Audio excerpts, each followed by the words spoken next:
করেছেন? University dental college থেকে। কত সালে? 2016 তে। আচ্ছা আচ্ছা আচ্ছা। আমিও ডেন্টাল সার্জন। আমি কুমুদিনী মেডিকেল কলেজের অ্যাসোসিয়েট প্রফেসর। আচ্ছা। আমি দিব আমার পরিচয় দিব। So that's good. 16 সালে ব্যাচ করেছেন।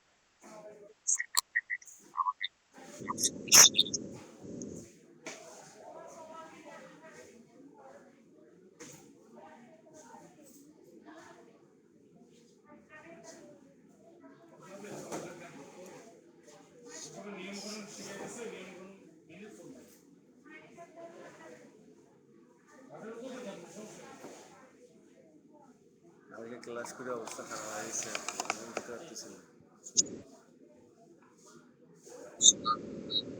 ওয়ালাইকুম আসসালাম। জি বলেন, স্যার আপনি আপনার আইডেন্টিফিকেশন করে বলেন। আরে বাপরে বাপ, দুটো কিনছো? পরিচয় পত্র দিয়েছে।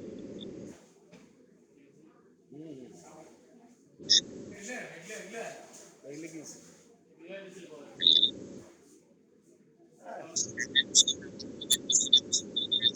বিপদ থেকে টাকা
হ্যাঁ স্যার, হ্যাঁ আসবো। আচ্ছা।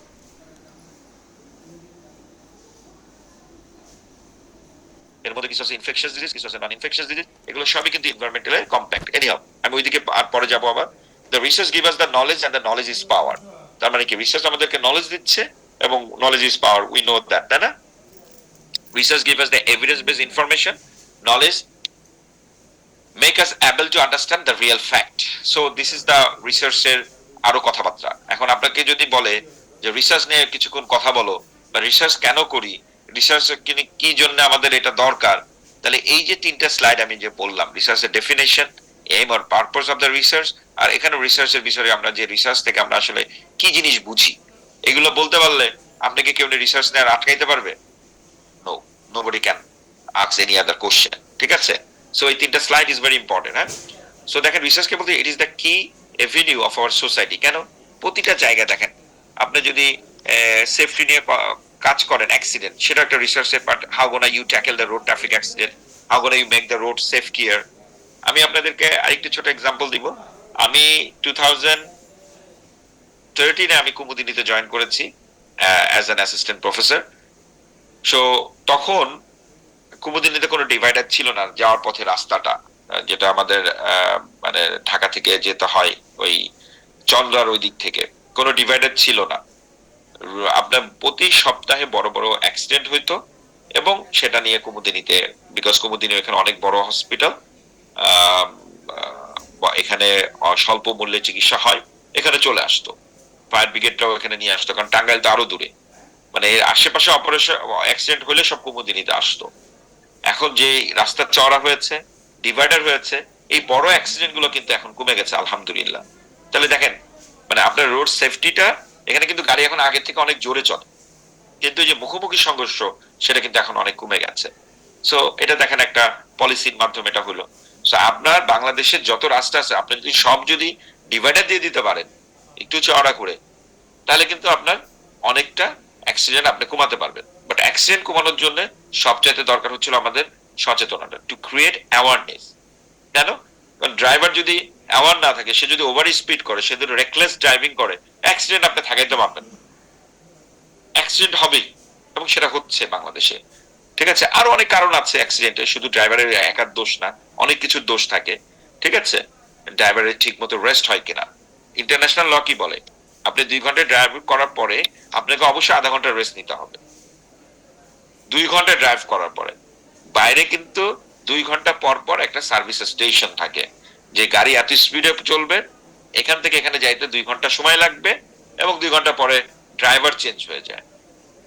আর আমাদের কক্সবাজার থেকে শুরু করে টাঙ্গাইল পর্যন্ত বা ঢাকা পর্যন্ত একজন ড্রাইভার চালায়। তার মানে সেই যে শুরু হয় রাত 10টার সময় তার জার্নি, ভোর 4টা 6টা 7টা 8টা পর্যন্ত সে একাই চালাচ্ছে, হয়তো একটা বা দুইটা জায়গায় রেস্ট হচ্ছে, তাহলে তো এটা হইলো না, তাই না? But they are use to. But এইটা আসলে মানে কেউ যদি একটু রেস্ট কম নেয় ড্রাইভার, তাহলে কিন্তু ওই যে এতগুলা মানুষের জীবন নিয়ে সে চলছে, সবাই তো রাতের বেলা একটু ঘুমাতেই চায়। কারণ আমি তো আর ড্রাইভার না, আমি কতক্ষণ জেগে থাকবো, রাতের বেলা ছিল ঘুমের টাইম। ঠিক আছে, বুঝতে পেরেছেন? সো দেজ আর থিংস, এগুলো কিন্তু আপনার রিসার্চের ফলে এই জিনিসগুলা ডেভেলপড হয়েছে। তো access to the health service, public health professional, how the আমরা holistic and out of why আমরা পাবলিক হেলথ কে নিয়ে আরো কাজ করব। পাবলিক হেলথ কিন্তু it's an amalgamate subject, multi disciplinary subject. হ্যাঁ, অর্থাৎ এই শুধু একাই শুধু হেলথ নিয়ে কাজ করবে না, এখানে অনেক কিছু আসবে। এখানে পলিসি মেকাররা আসবে, এখানে ইঞ্জিনিয়ার আসবে, এখানে আপনার আমাদের রিচুয়াল রিলিজিয়াস লিডাররা আসবেন। ঠিক আছে? এখানে আমাদের ফাইন্যান্স নিয়ে যারা কাজ করে তারা আসবেন, টেকনিক্যাল ফিল্ডের সায়েন্টিস্ট যারা তারা আসবেন, সবকিছু মিলে কিন্তু public health. So public health is a multi disciplinary subject, এই কথাটা মনে রাখবেন। হ্যাঁ, এখানে কিন্তু কেউ একা একা কাজ করতে পারে না। যেমন আমি ডাক্তার, আমি একা ডাক্তার কিন্তু পাবলিক হেলথে কাজ করতে পারবো না। সো আমি ডাক্তারের দিকে থাকলাম, আর একজন কিন্তু পাবলিক হেলথ প্রফেশনাল। যেমন আপনারা এখন যারা ডিগ্রি করার পরে, আপনারা সবাই কিন্তু পাবলিক হেলথ প্রফেশনাল হিসাবে নিজেকে পরিচয় দিতে পারবেন, যদি আপনি পাবলিক হেলথ এটা নিয়ে কাজ করেন। আপনি কনসালটেন্সি করতে পারেন, অনেক কিছু আছে, এগুলো শিখবেন আস্তে আস্তে। সো এইগুলো দেখেন যে আমাদের ল, লেজিগনেশন, এগুলো সবকিছু কিন্তু is a part of the research. এই যে অ্যালকোহল, ড্রাগ অ্যাবিউজ কিভাবে কমাইতে পারি, ভিশন, চশমা, এই চশমা কিন্তু মানব সভ্যতার আরেকটা বড় একটা অবদান। আপনারা যদি চশমাটা দেখেন, এত সিম্পল একটা ডিভাইস, কিন্তু এটা আপনাকে এত সুন্দরভাবে দেখার জন্য হেল্প করে, এটা ইউ ক্যানট ইমাজিন। এইগুলো কিন্তু ইনভেনশন, এগুলো কিন্তু পার্ট অফ দ্য রিসার্চ, তাই না? আপনি যে জিনিসটা অবলীলাই পাচ্ছেন, এটা কিন্তু এত সহজ ছিল না পাওয়া। এটা কিন্তু অনেক প্রক্রিয়া ডিভিশন করে করে এই পর্যায়ে এসছে, এবং গ্লাসের মধ্যে এখন আরো কিছু উন্নত মানের গ্লাস আসছে, যেটা দিয়ে আপনি হয়তো আরো ক্লিয়ার, আরো সুন্দর মতো দেখতে পারবেন। বুঝতে পেরেছেন?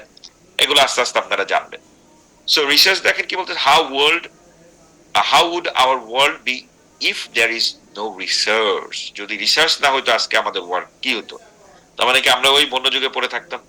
ওই মাংস সিদ্ধ করে কিভাবে খাইতে হয়, জ্বালাতে হয়, পুড়াইতে হয়, এগুলো কিন্তু কিছুই আমরা জানতাম না।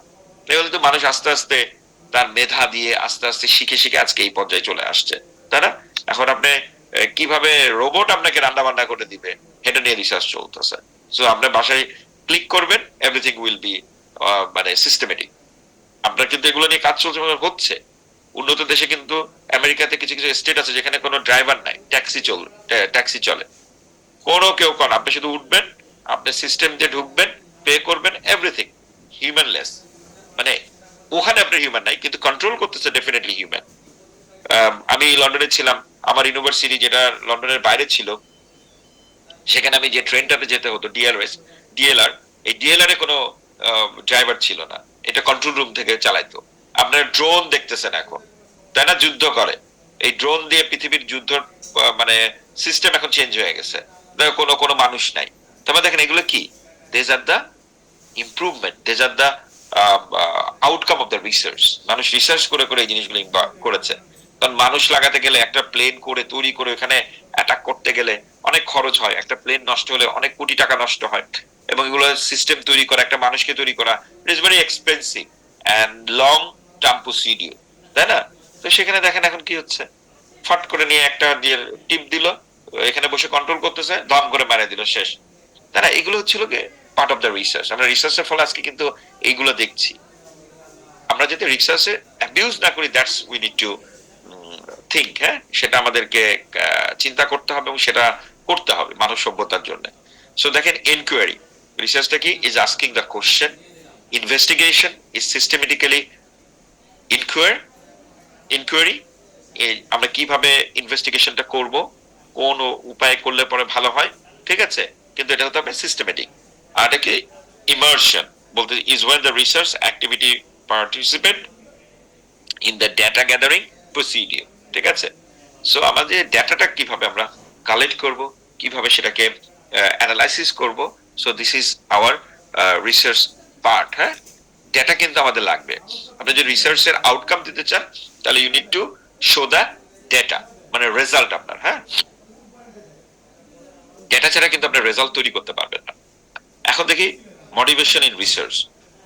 রিসার্চের মধ্যে দেখেন মোটিভেশনটা কি বলতেছে, যে research design alone with its consequential benefit face the challenges in solving and unsolve the channel। সেটা তো আমরা বলেছি আগে, যে এটা হচ্ছিল কি সবসময় আমাদের যেই মানে আনসলভ কোনো কিছু থাকলে সেটা কিভাবে সলভ করা যায়, that is the challenge. Getting the intellectual joy of joining, of doing some creative work. Research সবসময় একটা নোভেলিটিকে পছন্দ করে, অর্থাৎ নতুন কোনো কিছু আপনি আবিষ্কার করেন, দ্যাট ইজ ভেরি ইম্পর্টেন্ট। আপনি যদি কখনো কোনো রিসার্চ করেন, আপনাকে কিন্তু, আপনাদের কিন্তু ডিজার্টেশন একটা পার্ট থাকবে, সেখানেও কিন্তু আপনাদের একটা ছোটখাটো রিসার্চ করতে হবে। হ্যাঁ, যেহেতু সময় অল্প, খুব বড় রিসার্চ দেওয়া হবে না, যেটা পিএইচডি তে করা হয়। কিন্তু পিএইচডি রিসার্চের একটা, আপনাদের পিএইচডি করতে গেলে, কারণ মাস্টার্স এর পরে কিন্তু আপনি পিএইচডি করতে পারবেন, তাহলে এই পিএইচডি করার জন্য আপনাদের কিভাবে আপনাদেরকে পিএইচডি করতে হবে, সেটার কিন্তু এই মাস্টার্সে আপনাকে শিখাই দেওয়া হচ্ছে। হ্যাঁ, তো এই ডিজার্টেশনে কিন্তু আমরা একটা রিসার্চ করতে হবে। যারা ভালো রিসার্চ করতে পারবেন, যারা এই অল্প সময়ের মধ্যে একটু সুন্দরভাবে রিসার্চটাকে গুছাই নিয়ে আসতে পারবেন, হ্যাঁ, যাদের সময় আছে, এটা আপনি পাবলিকেশন করতে পারবেন ইন্টারন্যাশনাল জার্নালে, ডেফিনেটলি রেজাল্ট অনেক ভালো হবে, সে ডিস্টিংশন পাবেন, অর্থাৎ A+ পাবেন, এটা দেয়ার ইজ নো ডাউট। কিন্তু সময় কিন্তু অনেক অল্প, তাহলে সেই অল্প সময়ের মধ্যে যদি আপনি এটা করতে পারেন, ওয়েল এন্ড গুড। এবং সেটা করাটা অল্প সময়ের মধ্যে আসলেই খুব ডিফিকাল্ট। আপনার কাছে সবকিছু ওপেন, কিন্তু তারপর আপনি কিন্তু সহজে করতে পারবেন না। সো সেটা যদি কেউ পেতে চান, তাহলে এখন থেকে শুরু করতে হবে কাজ। দ্যাট ইজ মানে from the beginning of the session you have to start it, you have to think যে কিভাবে করতে হয়। এবং সেটার জন্য কিন্তু আমি আমার সাবজেক্টটা পড়াবো, কিভাবে রিসার্চটা করতে হয় সেটা আমি শিখাবো আস্তে আস্তে। হ্যাঁ, একদিনে তো শিখতে পারবেন না সবকিছু। আমার সাথে কন্ট্যাক্ট করলে, আমার সাথে কোনো হেল্প চাইলে, যে না আমি ওই এ প্লাস যেটা পেতে চাই ইসে আমার ডিজার্টেশনে, you can contact with me. আমার সাথে কমিউনিকেশন করতে পারেন যে স্যার কিভাবে কি সম্ভব, কি করতে হবে, যেহেতু আমার পড়াইতে তো সময় লাগবে। I will definitely help you. So service to the society and get the responsibility. So this is the motivation. কেন আমরা রিসার্চ করব, কি কারণে আমাদের দরকার। এই পর্যন্ত বুঝেছেন? আমি যে 10-12টা স্লাইড পড়ালাম এগুলো বুঝেছেন? কারোর কি কোনো কোশ্চেন আছে? স্যার একটু কথা বলতে চাইছিলাম। বলেন। আমার নাম হচ্ছে মিজান, আমি স্কয়ার ফার্মাতে আছি, এপিএলনি ম্যানেজার। আমি বেসিক্যালি একটু বায়োকেমিস্ট। আপনি যে স্যার পিএইচডি কথা বললেন, এমপিএইচ করে কোন সেক্টরে পিএইচডি করলে বেটার হয় আমার জন্য স্যার? আচ্ছা, এগুলো তো পার্সোনাল কোশ্চেন মিজানুর ভাই, এগুলো নিয়ে আমরা আলাদা কথা বলি, কারণ টাইমটা তো চলে যাবে। উইল স্পিক ইন্ডিভিজুয়াল কোশ্চেন গুলো আমি আপনাকে আলাদা সময় অ্যানসার দিই, তাহলে ভালো হবে। ওকে, ঠিক আছে। Okay, thank you. Okay, characteristic of the research, মানে আমি যে কটা স্লাইড পড়েছি এগুলো বুঝছেন কিনা বলেন। না বুঝলে, আমি কোথাও না বুঝতে থাকলে আমাকে বলেন, আমি রিপিট করি। স্যার বুঝতে পেরেছি। ওকে স্যার, বুঝতে পারছি স্যার। আচ্ছা, এখন দেখেন ক্যারেক্টারিস্টিক অফ দ্য রিসার্চ, রিসার্চে কিছু ক্যারেক্টারিস্টিক থাকে, তাই না? সেটা এই 7টা ক্যারেক্টারিস্টিক যদি দেখেন আপনি, তাহলে আপনি বলতে পারবেন ইট শুড বি এম্পিরিক্যাল। কি জিনিস আমি এগুলো ব্যাখ্যা করব। It should be logical, it should be cyclic, it should be analytical, it should be critical, it should be methodical, and it should be replicability. It should have replicability. ঠিক আছে, এই 7টা জিনিস কি সেটা নিয়ে আমরা একটা শুরু করি। আমরা একটু দেখেন, বলতেছে ক্যারেক্টারিস্টিক অফ রিসার্চের মধ্যে কি বলেছি আমি প্রথমটা, এম্পিরিক্যাল। কি এম্পিরিক্যাল মানেটা কি? This means that any conclusion drawn are the based upon hard evidence gathering from information collected from real life experience of the observations. তার মানে আপনি কোনো কিছু একটা সম্পর্কে, কোনো একটা মানে সম্পর্কে আপনি একটা কনক্লুশন দিবেন, ঠিক আছে? সেই কনক্লুশনটা কি কিভাবে দিবেন? সেটা ছিল এভিডেন্স, যেটা আপনি পেয়েছেন ফ্রম কি রিয়েল টাইম অবজারভেশন, অর্থাৎ আপনি বাস্তবে যেই কাজগুলা করেছেন সেই কাজগুলা থেকে আপনি একটা কনক্লুশনে আসবেন, অর্থাৎ আপনি বলতেছেন এটা ভালো। যেমন আমার ক্ষেত্রে যেটা হয়েছে, যে আমি পিএইচডি করেছি, আমি আর্টিফিশিয়াল বোন বানিয়েছি। আমাদের যখন কোনো বনি ডিফেক্ট হয় তখন আমাদের বোন দরকার হয় টু ফুলফিল দ্যাট গ্যাপ, তাই না? তখন এই বোন আমরা কোথা থেকে পাই? একজন মানুষ থেকে আরেকজন মানুষের শরীরে বোন পেতে পারি। এখন আমি আমার শরীরের বোন কেটে দিব কাউকে বনের ডিফেক্ট পূরণ করার জন্য আমার গ্যাপটা করে? কেউ দিবেন? আপনারা কেউ দিবেন? আর ডাক্তাররা কি এটা চায়? চায় না। ডাক্তাররা কি চায়? যে আপনার বনি ডিফেক্ট হয়েছে, তাহলে আপনার শরীরের কোনো জায়গা থেকে আমি বোন কেটে নিব। সেটা তারা করে। যেমন বাইপাস সার্জারিতে কি করে? আমার শরীরের এক জায়গা থেকে ভেন নিয়ে কেটে এখানে জোড়া লাগায় দেয়, আর্টারি বা ভেন যেটাই হোক, জোড়া লাগায়, তারা শরীরের থেকে কাটে। এবং এটা ভেরি মিনিমাল ইনভেশন প্রসিডিউরের মাধ্যমে তারা এটা করে। কিন্তু হাড্ডি কেটে আনা ভেরি ডিফিকাল্ট, কারণ এই হাড্ডি আছে দেখে কিন্তু আমাদের এই ভার্টিক্যাল স্ট্রাকচারটা আমরা দেখতে পাচ্ছি। যদি হাড্ডি না থাকতো মানুষ দেখতে কিরকম হইতো বলেন তো?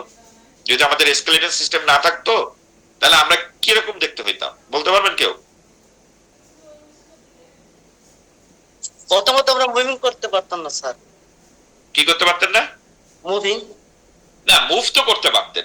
হাড্ডি ছাড়া কোনো প্রাণী মুভ করে না? করে তো স্যার, আমরা ফুটবল হয়ে যেতাম স্যার।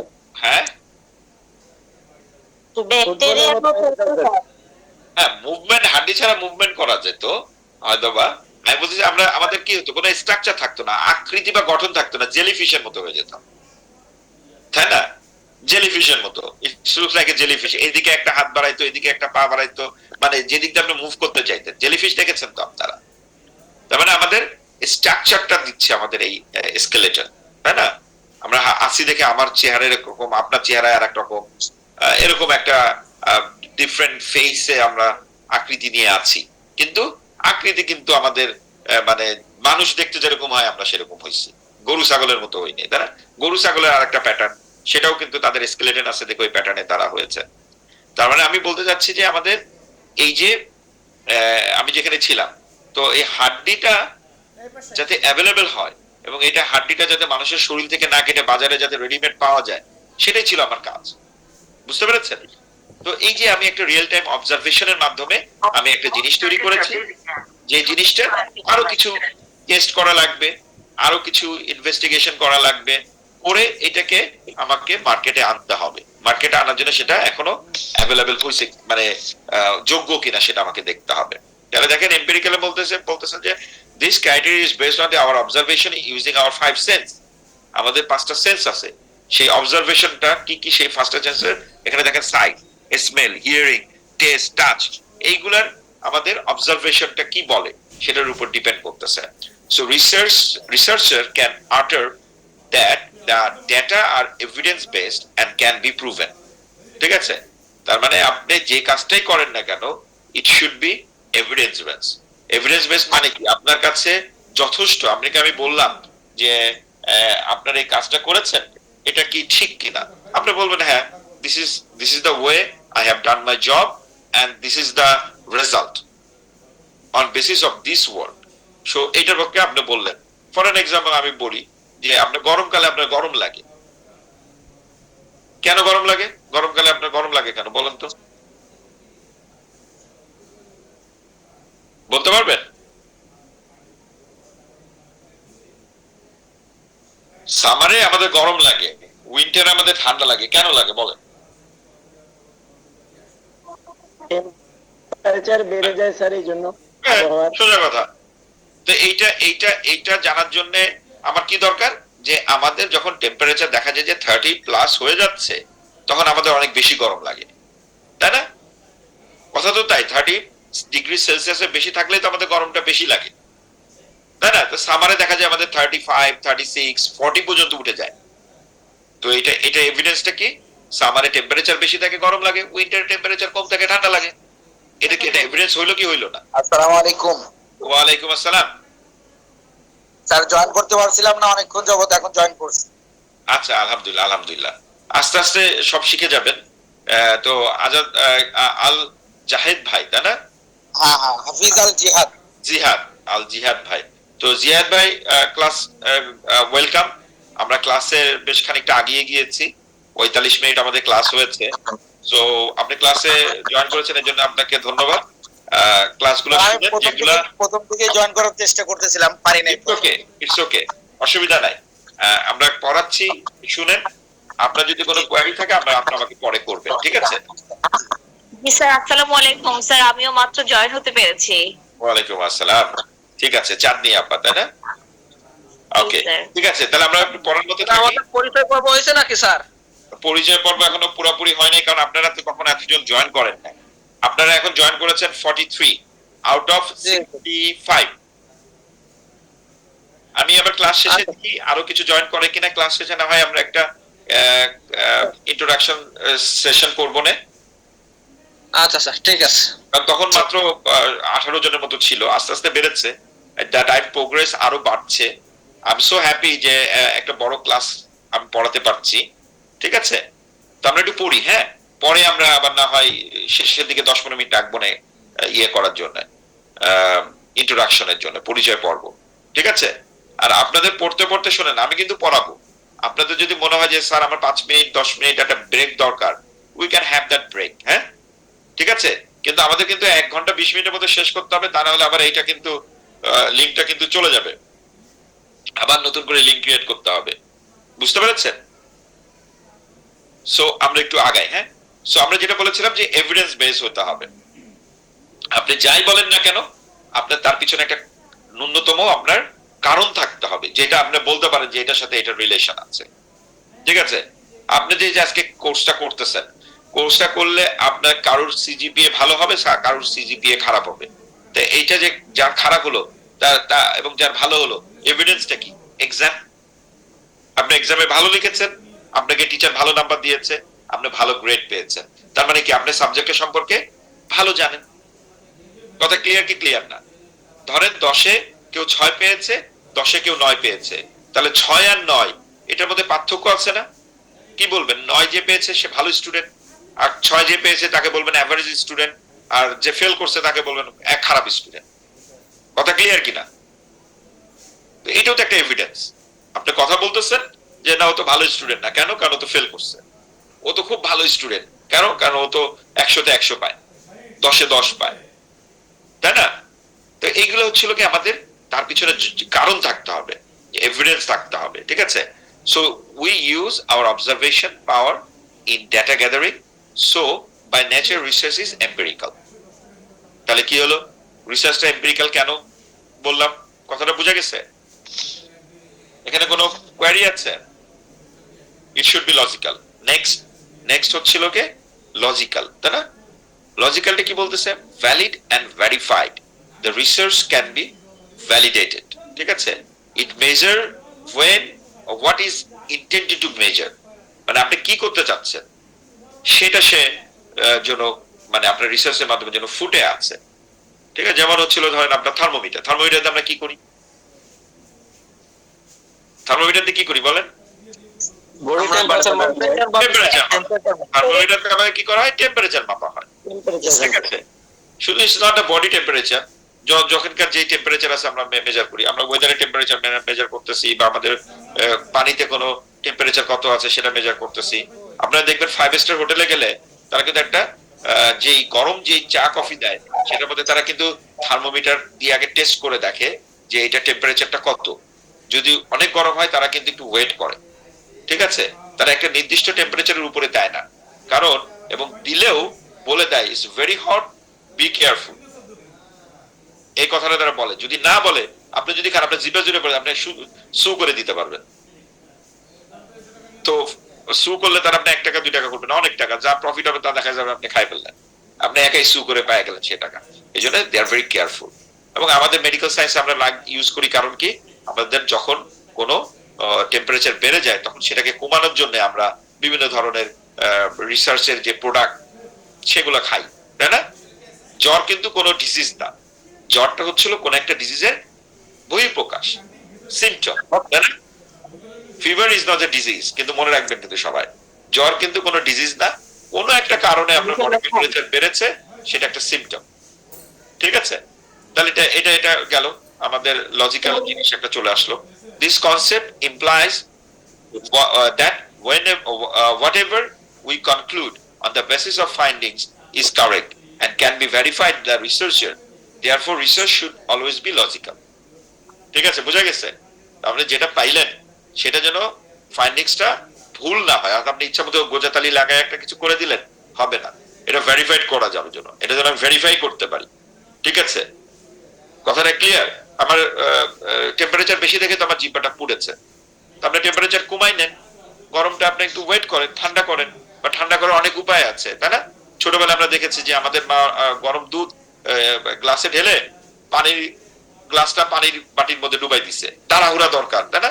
আমরা যখন স্কুলে যাচ্ছি সকালবেলা নাস্তাটা দুধ দিচ্ছে, এইভাবে কিন্তু করে দুধ ঠান্ডা করছে, বা এইভাবে ঢালে, এই 1 গ্লাস থেকে আরেক গ্লাস ট্রান্সমিট করে, ঠিক আছে?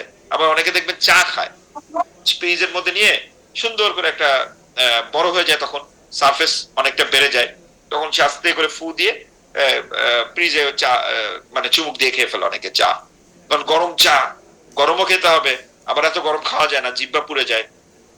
So this are the things. হ্যাঁ, আমরা এই জন্য বলছি যে আমাদের কোনো কিছু যদি হয় সেটা যেন লজিক্যাল হয়। যেমন দেখেন এখানে একটা বলা আছে এক্সাম্পল, যেরকম বলা আছে এখানে ছিল phenomenology.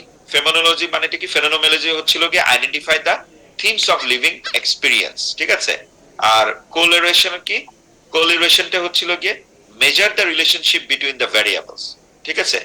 and the research is logical if the measures what it tend to measures. তাহলে আপনার তখনই লজিক্যাল আপনি বলতে পারবেন যে আপনি কি মেজার করতে চেয়েছিলেন এবং সেটা ঠিকমতো আপনি পেয়েছেন, ঠিক আছে? তারপর আপনি যে কাজটা করতে চেয়েছিলেন সেই কাজটা ঠিকমতো হলে ইট ইজ লজিক্যাল। এরপর দেখেন সাইক্লিক্যাল। সাইক্লিক্যাল মানে কি বোঝানো হয়েছে? আর আগেরটা বুঝি নাই স্যার, যে ফেনোমেনোলজি নাকি এটা বললেন? হ্যাঁ ফেনোমেনোলজি হচ্ছে কি আপনার identifies the theme of the living experience. মানে আপনি যে বললাম যে চা খাইলেন জিহ্বা পুড়ে গেল, জিহ্বা কখন পুড়বে? যখন টেম্পারেচারটা 70 ডিগ্রি সেলসিয়াসের উপরে হয়ে যাবে কোন সলিউশনের বা কোন ফুডের, তাই না? তখন আপনার জিহ্বা পুড়ে যাবে। কথাটা বুঝলেন? আচ্ছা স্যার ঠিক আছে। লিভিং এক্সপিরিয়েন্স হলো না। আর কোরিলেশনটা কি? কোরিলেশনটা হচ্ছিল যে আপনি যা পাচ্ছেন, যেমন আপনি বললেন যে আপনি যদি 100 ডিগ্রি সেলসিয়াস টেম্পারেচারে ওয়াটার পানি আপনার ফুটে, টেম্পারেচারে পানি ফুটে, কখন? যখন এটা সি লেভেলে থাকে। আপনি উপরে গেলে টেম্পারেচার কি ফুটতে, কিন্তু পানি ফুটতে কিন্তু সময় লাগবে এবং বাড়বে। আবার সি লেভেলে থেকে নিচে যান, অল্প টেম্পারেচারে পানি ফুটবে। যেমন প্রেসার কুকার, আপনি প্রেসার কুকারে তাড়াতাড়ি কেন রান্না হয় বলেন তো? কারণ সেখানে টেম্পারেচার 100 ডিগ্রি সেলসিয়াসের বেশি উঠানো সম্ভব, এবং ওখানে প্রেসার থাকার ফলে আরো মানে তাড়াতাড়ি মানে জিনিসটা টেম্পারেচারটা বাড়ে, বাইরে টেম্পারেচারের সাথে আসে না। ফলে কি হয়, ওখানে টেম্পারেচার অনেক বেশি থাকে এবং একটা ল্যাটেন্ট একটা প্রেসার থাকে, ল্যাটেন্ট টেম্পারেচার থাকে, প্রেসার তো না, ল্যাটেন্ট টেম্পারেচার। ফলে দেখেন আপনি যে মাংস রাঁধতে আপনার নরমালি যদি আপনি কড়াইতে দিয়ে রাঁধেন, না ঢেকে রাঁধেন, তাহলে যে সময় লাগবে ঢেকে রাখলে এক সময় লাগবে, আর প্রেসার কুকার রাখলে আরো কম সময় লাগবে। তাহলে বলতে পারলেন না রিলেশনটা কি? আপনি যখন পানি ফুটাইতে চান, আপনি দেখবেন যে আমরা কি করি, কোনো কিছু দিয়ে আবার পানিটা ঢেকে দিই। কেন? তাহলে টেম্পারেচারটা তাড়াতাড়ি রাইজ করে, তাড়াতাড়ি আপনি পানিটা ফুটাইতে পারবেন। কথাটা ঠিক আছে? কোরিলেশনটা হলো তাই না? আমার হ্যাঁ বুঝতে পারছি স্যার। গুড। সাইক্লিক্যাল, দেখেন research starts with a problem and also ends with a problem, that's why it is called cyclical. মানে আপনি রিসার্চটা করলেন, একটা প্রবলেম নিয়ে শুরু করলেন, এবং দেখবেন যে দেয়ার ইজ সাম প্রবলেম, যেটা আপনার শেষে গিয়ে আপনার মনে হবে যে আরো কিছু করা যেত বা আরো কিছু করা, এই জন্য কিন্তু রিকমেন্ডেশন থাকে। আপনি যখনই কোনো রিসার্চ কমপ্লিট করবেন, আপনার কিন্তু রিকমেন্ডেশন থাকবে।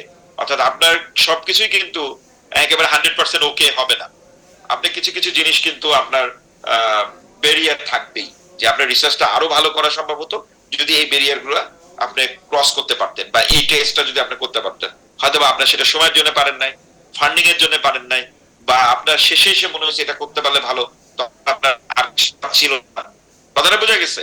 তার মানে কি, আপনি একেবারে একটা কাজ করে ফেললে সেটা 100% বলে দিলেন যে আর কিছু করা লাগবে না, পৃথিবীর এইটাই শেষ, এরকম কেউ বলতে পারবে না। সো আপনি রিসার্চ যখন করবেন, আপনার ফাইন্ডিংস আসবে, সেই ফাইন্ডিংস এর উপর ভিত্তি করে আপনার কিছু রিকমেন্ডেশনও থাকবে। ঠিক আছে? সেই রিকমেন্ডেশনটা কি হবে? দেয়ার সাম প্রবলেম অ্যানালাইসিস, যেটা ফার্দার উন্নত কাজটা করবে। ঠিক আছে? Asking further question, how it works should wasting our time. আমরা যে কাজটা করলাম সেটা কি ঠিক হয়েছে, বা এটা কি ঠিক হয় নাই, বা এটা কিভাবে করলে আরো ঠিক হতে পারতো, এই জিনিসগুলো নিয়ে আমাদের কোয়ারি থাকবে। হ্যাঁ, no, actually a researcher wants find out the solution of his research problem, and if other researcher find curiosity to gain more knowledge regarding that problem, then they can do further research following the method. ঠিক আছে? আমার কাছে মনে হয়েছে যে না, আপনি কাজটা করেছেন, আমার আরো কিছু জানার আছে, তখন you can do the research. PhD কিন্তু দেখেন, আমি যে টপিক নিয়ে করেছি, এই টপিক নিয়ে কিন্তু আরো অনেকে কাজ করেছে, but there is something new I invented, novelty. সেই নোবেলিটির কারণে কিন্তু আমার এটা পাবলিকেশন করতে হয়েছে ইন্টারন্যাশনাল একটা পেপারে, সেই জার্নালে, সেখানে কিন্তু পাবলিশ হয়েছে। এবং that was one of my requirement of my PhD, যে আপনাকে একটা ইন্টারন্যাশনাল ইম্প্যাক্ট জার্নাল আপনাকে ইয়ে করতে হবে, মানে যে ফালতু জার্নালে না, ভালো জার্নাল, যেখানে আপনি টাকা দিয়ে লিখে করেন না, টাকা ছাড়া। ঠিক আছে? এটা বলে স্কোপাস ইন্ডেক্স জার্নাল আমাদের ইউনিভার্সিটির জন্য যেটা ছিল, সেখানে পাবলিকেশন করতে হবে। সেখানে আপনার দিয়ে পাবলিকেশন হলে পরে, এবং আপনার আদার্স যে রিকোয়ারমেন্ট আছে ফুলফিল করলে আপনি ইয়েটা পাবেন, পিএইচডি পাবেন। তার মানে কি, এখন আমার এই কাজ নিয়ে ফার্দার কেউ যদি আগায় যেতে চায়, তাহলে সে যাবে। বুঝছেন? তাহলে এটাই বলতেছে যে এটা সাইক্লিক ওয়েতে ঘুরতে থাকবে। So that is Y in the recommendation section further research might be done in always include by the researcher. কি আমি বলেছি যে আপনারা যখন রিসার্চ শেষ করবেন, তখন আপনাদের একটা কি থাকতে হবে, রিকমেন্ডেশন থাকতে হবে। মানে আপনার কাজ করলে পরে আপনি বুঝতে পারবেন যে কোথায় কোথায় ঘাপলা ছিল, কোথায় কোথায় গ্যাপ ছিল, যে গ্যাপটা আপনারা ফুলফিল করতে পারেন না। কথা ক্লিয়ার? দেখেন চলে আসছে, আমি যে কথাটা বলেছি সে কথাটা এখানে কিন্তু চলে আসছে, যে রিকমেন্ডেশন থাকতে হবে। অর্থাৎ আপনি এটা করে ফেলেছেন আর আপনি বললেন আমি যা করছি আর কেউ কিছু করতে পারবে না। No, that's not the research. আপনার রিসার্চের মধ্যে কোন জায়গায় যদি একটা কিছু যদি গ্যাপ থাকে, সেই গ্যাপ আপনাকে অনেস্টলি বলতে হবে। Research should be honest. এখানে ডিসঅনেস্ট কোনো কাজ করা যাবে না। যদি করেন তাহলে ধরা খাবেন, আর যদি করেন এটা একটা অন্যায় করবেন। আপনি মানব সভ্যতার সাথে, আপনার নলেজের সাথে আপনি খারাপ কাজ করলেন, মানে অন্যায় কাজ করলেন। এই জন্য দেখবেন যে অনেকের রিসার্চ কপি অন্যটা কপি করে দিয়েছে, ধরা খেয়েছে, তার তার ডিসার্টেশন কমপ্লিট হয় নাই। আবার অনেকে ডিগ্রি আউট হয়েছে, ডিগ্রি ক্যান্সেলেশন হয়েছে পরে। এটা আপনারা দেখেছেন, ইভেন ঢাকা ইউনিভার্সিটিতে this thing happen. So research is a cyclical if it begins with a problem and ends with a problem. মানে আপনার এটা সাইক্লিক্যাল তখনই হচ্ছে যখন এটা আপনার প্রবলেম দিয়ে শুরু হলো এবং প্রবলেম দিয়ে শেষ হইলো, তাই না? তাহলে এটা সাইক্লিক্যাল, ঘুরে ফিরে একই জিনিস আসতেছে। এরপর দেখেন অ্যানালাইটিক্যাল। অ্যানালাইটিক্যাল মানে কি বলতেছে? Research follows the proven analytical procedure in data gathering and the management. ঠিক আছে, মানে এইটা আপনার মানে আপনি যে ডেটাটা আছে, ডেটাটা গ্যাদার করবেন এবং যে ম্যানেজ করবেন, এটা কিন্তু আপনার কি, তখন আপনাকে কি প্রসিডিউর ফলো করে যেতে হবে না? গ্যাদার করার জন্য আপনাকে একটা টুলস ইউজ করতে হবে, মেজারমেন্টের জন্য আপনাকে টুলস ইউজ করতে হবে। কথাটা বোঝা গেছে? So it should be analytical. হ্যাঁ, analysis is breaking down something into a parts. মানে আপনি এখন এই অ্যানালাইসিসটা আপনি আপনার মতো করে ব্যাখ্যা করবেন যে কোনটার সাথে কোনটা রিলেশন, ও কিভাবে করলে এই ডাটাটা এটার সাথে কোরিলেট করে। আপনার লজিক্যালের সাথে কিছুটা ডিফার করে, তাই না? অ্যানালিটিক্যালটা লজিক্যালের সাথে কিছুটা ডিফারেন্স আছে, স্যার। অ্যানালিটিক্যাল মানে হচ্ছিল গিয়ে লজিক তো আপনার তো থাকবেই, হ্যাঁ, আর অ্যানালিটিক্যাল সেই লজিকটাকে বোঝানোর জন্য আপনার অ্যানালাইসিস দরকার আছে। যেমন ধরেন আমি লম্বা, আপনিও লম্বা, এখন দুজনের মধ্যে আমাদের আপনার ওয়েট কত? 76 স্যার। মানে ইসে বলেন, ফুটে বলেন। অর্থাৎ হলো 5 ফিট 7 ইঞ্চি। হ্যাঁ, 5 ফিট 10 ইঞ্চি স্যার। ধরেন 5 ফিট 10 ইঞ্চি, তাহলে আমি হচ্ছিল 5 ফিট 8 বা 9, 8 ইঞ্চি। তাহলে লম্বা কে? আপনি লম্বা। তাহলে এই যে অ্যানালাইসিসটা করলেন, লম্বা কিন্তু আমি বলছি আপনিও লম্বা আমিও লম্বা, কিন্তু আমার থেকে আপনি 1 ইঞ্চি লম্বা। এটা কি করলেন? অ্যানালাইসিসের মাধ্যমে পাইলেন, মেজারমেন্ট করলেন। কথাটা clear? So it should analytical. Analysis আপনাকে করতে হবে, নাহলে তো আপনি কোরিলেশন বলতে পারবেন না। আর আমরা দুজনই লম্বা, এখন আপনি 6 ফিট লম্বা, আমি হচ্ছিলাম গিয়ে 5 ফিট লম্বা, তাহলে গ্যাপ কতটুকু হইলো? 1 ফিট বেড়ে আসলো। তাহলে আপনার আর আমার মধ্যে পার্থক্যটা বোঝা গেল না যে কে কত লম্বা, এইগুলাই। So analysis varies highly according to the types and the different of the study design. মানে অ্যানালাইসিসের আবার অনেকগুলো টাইপ আছে, সেই অ্যানালিটিক্যাল টাইপগুলো ডিপেন্ড করতেছে আমি কি ধরনের রিসার্চ করব সেটার উপরে। রিসার্চকে আমরা ব্রডলি 2 ভাগে ভাগ করতে পারি, অনেক ভাবে ভাগ করা যায়। তার মধ্যে একটা ভাগ হচ্ছিল কোয়ালিটেটিভ রিসার্চ, আর একটা হচ্ছিল গিয়ে কোয়ান্টিটেটিভ রিসার্চ। হ্যাঁ, কোয়ালিটেটিভ রিসার্চ যেটা আছে সেটা হচ্ছে আইডেন্টিফাই অ্যানালাইজ দ্য থিং, আর কোয়ান্টিটেটিভ রিসার্চ হচ্ছিল গিয়ে আইডেন্টিফাই অ্যানালাইজ ইজ ভ্যারিয়েবল। মানে থিম মানে কি, এই যে আমি বললাম আমি আপনি লম্বা, কতটুকু লম্বা এটা হয়ে গেল।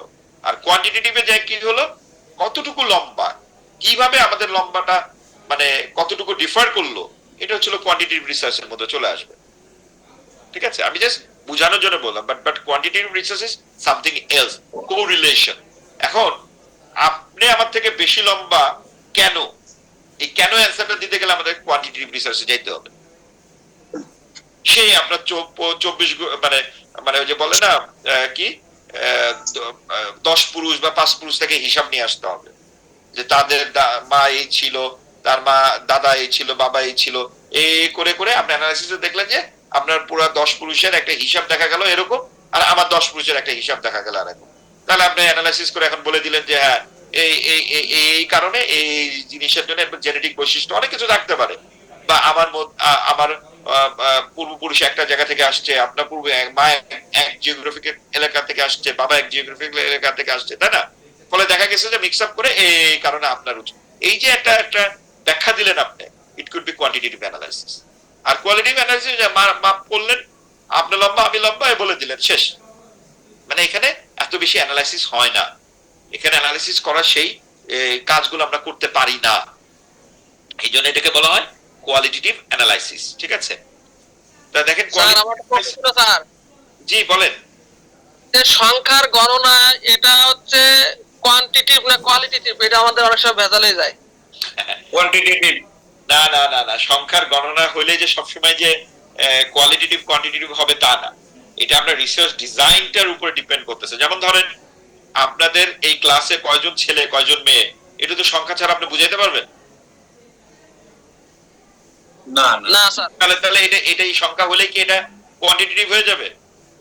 এটা qualitative, number of the student, শেষ। কিন্তু এই নাম্বার অফ দ্য স্টুডেন্টের মধ্যে এখন আপনি যদি কোনো কিছু অ্যানালাইসিস করতে চান, ঠিক আছে, রিলেশন বুঝাইতে চান যে এই কারণে এখানে এই জিনিসগুলো হইছে, তখন আপনাকে কোয়ান্টিটিভ রিসার্চের মধ্যে যেতে হইতে পারে। কথাটা বুঝছেন? এইগুলো হচ্ছে আপনার research design, research question, hypothesis, এইগুলোর উপরে ডিপেন্ড করে কিন্তু আপনাকে বলতে পারবেন যে এটা কোয়ান্টিটেটিভ রিসার্চ নাকি এটা কোয়ালিটেটিভ রিসার্চ। করে ভালো হয়েছে কথা বুঝছেন? রিসার্চ মেথডোলজি এগুলো হ্যাঁ, ওকে স্যার। না আছে মিল আছে মেলাগুলো হ্যাঁ, শুধু সংখ্যার গণনা হলেই আমরা আসবো, এগুলো পড়াবো, ডেটা অ্যানালাইসিসও আমি পড়াবো। হ্যাঁ, তখন আপনি বুঝতে পারবেন যে কোনটা কোয়ান্টিটেটিভ রিসার্চের পার্ট হবে, কোনটা কোয়ালিটেটিভ রিসার্চের পার্ট হবে। আর অনেক কিছু আছে, একদিনে তো সব শেখানো সম্ভব না, বুঝছেন না? 56 স্লাইড, আমরা মাত্র 21 স্লাইড কভার করছি, ঠিক আছে? সো আমাদের কিন্তু অনেক দূর যাইতে হবে। So to analysis the data, এটা হচ্ছে থিমেটিক অ্যানালাইসিস ইজ ডান, এটা কোয়ান্টিটেটিভ রিসার্চে। কোয়ালিটেটিভ রিসার্চ আর quantitative research to analysis the statistical tool, এই যে এবার চলে আসছে। মানে আপনার কোয়ান্টিটেটিভ রিসার্চ ডেটাটা যে কোয়ান্টিটেটিভ হবে কিনা বা রিসার্চটা কোয়ান্টিটেটিভ হবে না, সেটার জন্য আপনাকে কি করতে হবে? স্ট্যাটিস্টিক্যাল টুল ইউজ করতে হবে। and the treatment are used and they examine the data that we gather. মানে কি বুঝতে পেরেছেন? মানে আপনাকে এখন রিলেশনটা বুঝাইতে হবে। ওই যে আমি বললাম না যে ওই অমুক 14 গোষ্ঠীর আপনার ডেটা অ্যানালাইসিস করে আসছে, কারোর বাবা ইরান থেকে আসছে, কারোর মা ভারত, কারোর মা অমুক জায়গায়, কারোর মা এরকম মিক্স আপ হয়ে গেছে, তাই না? এগুলোর কারণে বুঝায় যদি আপনি একটা অ্যানালাইসিস করতে পারেন যে এই কারণে তার এভারেজ গড় এত বা উচ্চতা এত, তখন আপনার কি হবে? এই যে একটা স্ট্যাটিস্টিক্যাল টুল ইউজ করবেন, তখন আপনি সেটাকে বলতে পারবেন quantitative research.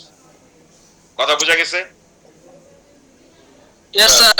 Okay, so research is এখন কি কি স্ট্যাটিস্টিক্যাল টুল আছে সেগুলো নিয়ে আমরা পরে কথা বলবো, এখন বলা যাবে না, তাহলে মাথা উল্টাপাল্টা হয়ে যাবে, ঠিক আছে? So research is analytical if it uses proven analytical procedure. তার মানে এটা যদি আপনার অ্যানালিটিক্যাল তখনই হবে যখন আপনার যেটার জন্য যেই টেস্টগুলো আছে, এগুলো আগে থেকে বলা আছে, আপনি এটা ফলো করলেন, প্রুভ হলো, তখন এটাকে আপনি বলতে পারবেন analytical. Okay, so analysis is simply breakdown of something into it's part, মানে ভেঙে ভেঙে এটার সাথে এটা রিলেশন, ওটার সাথে এটা রিলেশন, এই করলে এটা হচ্ছে, ওই করলে এটা হচ্ছে। এই যে আপনি অ্যানালাইসিস করে বুঝাই দিতে পারলেন, সেটা আপনাকে বলা হচ্ছে যে এটা সিম্পলি পার্টে ব্রেকডাউন করে ফেলা হয়, ভেঙে ভেঙে করা হয়। সো ধরেন story analysis, identify the parts of it plot, কি কি বলা হচ্ছে, এক্সপ্লোশন, তারপর rising action, climax, film action করা হয় না বিভিন্ন, আমরা বলি না যে এটা এই ফিল্ম, ঠিক আছে? Easy identify part of the of an essay, ঠিক আছে? মানে আপনাকে এটা বডি থাকতে হবে, ইনক্লুশন, কনক্লুশন, এগুলো আপনার থাকতে হবে। একটা রিসার্চের এগুলো আসবে, কি আসবে সেটা আমি আবার দেখাবো। আর বলেছি critical, the process of another characteristic must be fulfilled, proof and free from any drawbacks. তার মানে কি আপনি যে ইনভেস্টিগেশন করতেছেন সেটা আপনি অবশ্যই প্রুফ করে দিতে পারবেন, এবং কোনো কেউ আপনাকে এই প্রুফ নিয়ে কোনো ঝামেলা করতে পারবে না।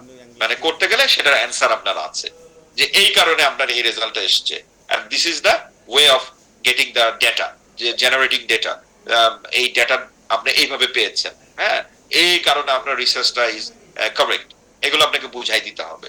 এই জন্য বলা হচ্ছে এটা ক্রিটিক্যাল। হ্যাঁ, the process adopt and the procedure used must be able to withstand critical scrutiny. So research is critical if it exhibit the careful and precise judgment. অর্থাৎ আপনি যে কাজগুলো করেছেন সেটা যদি আপনি ঠিকমতো করতেন বা ঠিকমতো করেছেন, সেটা আপনার কতগুলো কোশ্চেন বা অ্যানালাইসিসের পরে যদি কেউ আপনাকে কোনো কিছু জিজ্ঞাসা করতে যায়, আপনি অ্যান্সার দিয়ে বুঝাই দিবেন যে ভাই আমি এইটা এইভাবে করে এই জিনিসটা পেয়েছি। So this was my fundamental. আমরা এই জন্য দেখবেন যে আপনাদের টেস্টে মেথড লেখা থাকে না, ওয়েস্টার্ন গ্রিন, উইলবোর্ড, লাভ লাভ লাভ, এগুলো লেখা থাকে না আমাদের টেস্টে, যে কি মেসেজ পাইছি, এই রেজাল্ট আপনি পেয়েছেন এই মেথড করে। এই রেজাল্টটা পেয়েছেন, অর্থাৎ ওই মেথডে এই রেজাল্টটাই ছিল স্ট্যান্ডার্ড। অন্য মেথডে হয়তো রেজাল্ট ভিন্ন আসতে পারে না। তাহলে মেথড ইজ ইম্পর্টেন্ট, আপনি সেটা বুঝাই দিবেন। So research needs to be very careful two jumping into the conclusion.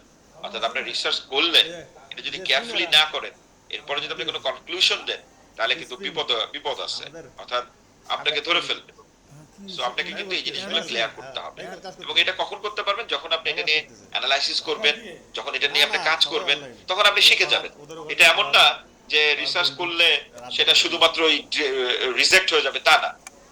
কেন করলেন, কিভাবে করছেন এবং কি ফাইন্ডিংস পাইছেন, সেই রিলেশনটা দিয়ে দিলেই তো আপনাকে আর কেউ আটকাইতে পারবে না। সবার রিসার্চই তো হচ্ছে, কোটি কোটি রিসার্চ হচ্ছে পৃথিবীতে, সবকিছু কিন্তু PhD holder, crore crore PhD holder আছে, তাই না? তাদের কাজ কিভাবে হচ্ছে? ওই যে লজিক্যালি ক্রিটিক্যালি অ্যানালাইসিস করে তারা বলতেছে যে I found this thing by doing this thing. বুঝতে পারছেন? So always researcher needs to remember not to be subjective in interpreting the result. ঠিক আছে, সবসময় মনে রাখবেন যে আপনার মানে সাবজেক্টিভ হলে হবে না। So research should always be objective if drawing the conclusion with minimize the bias. Bias মানে কি জিনিস বলতে পারবেন কেউ?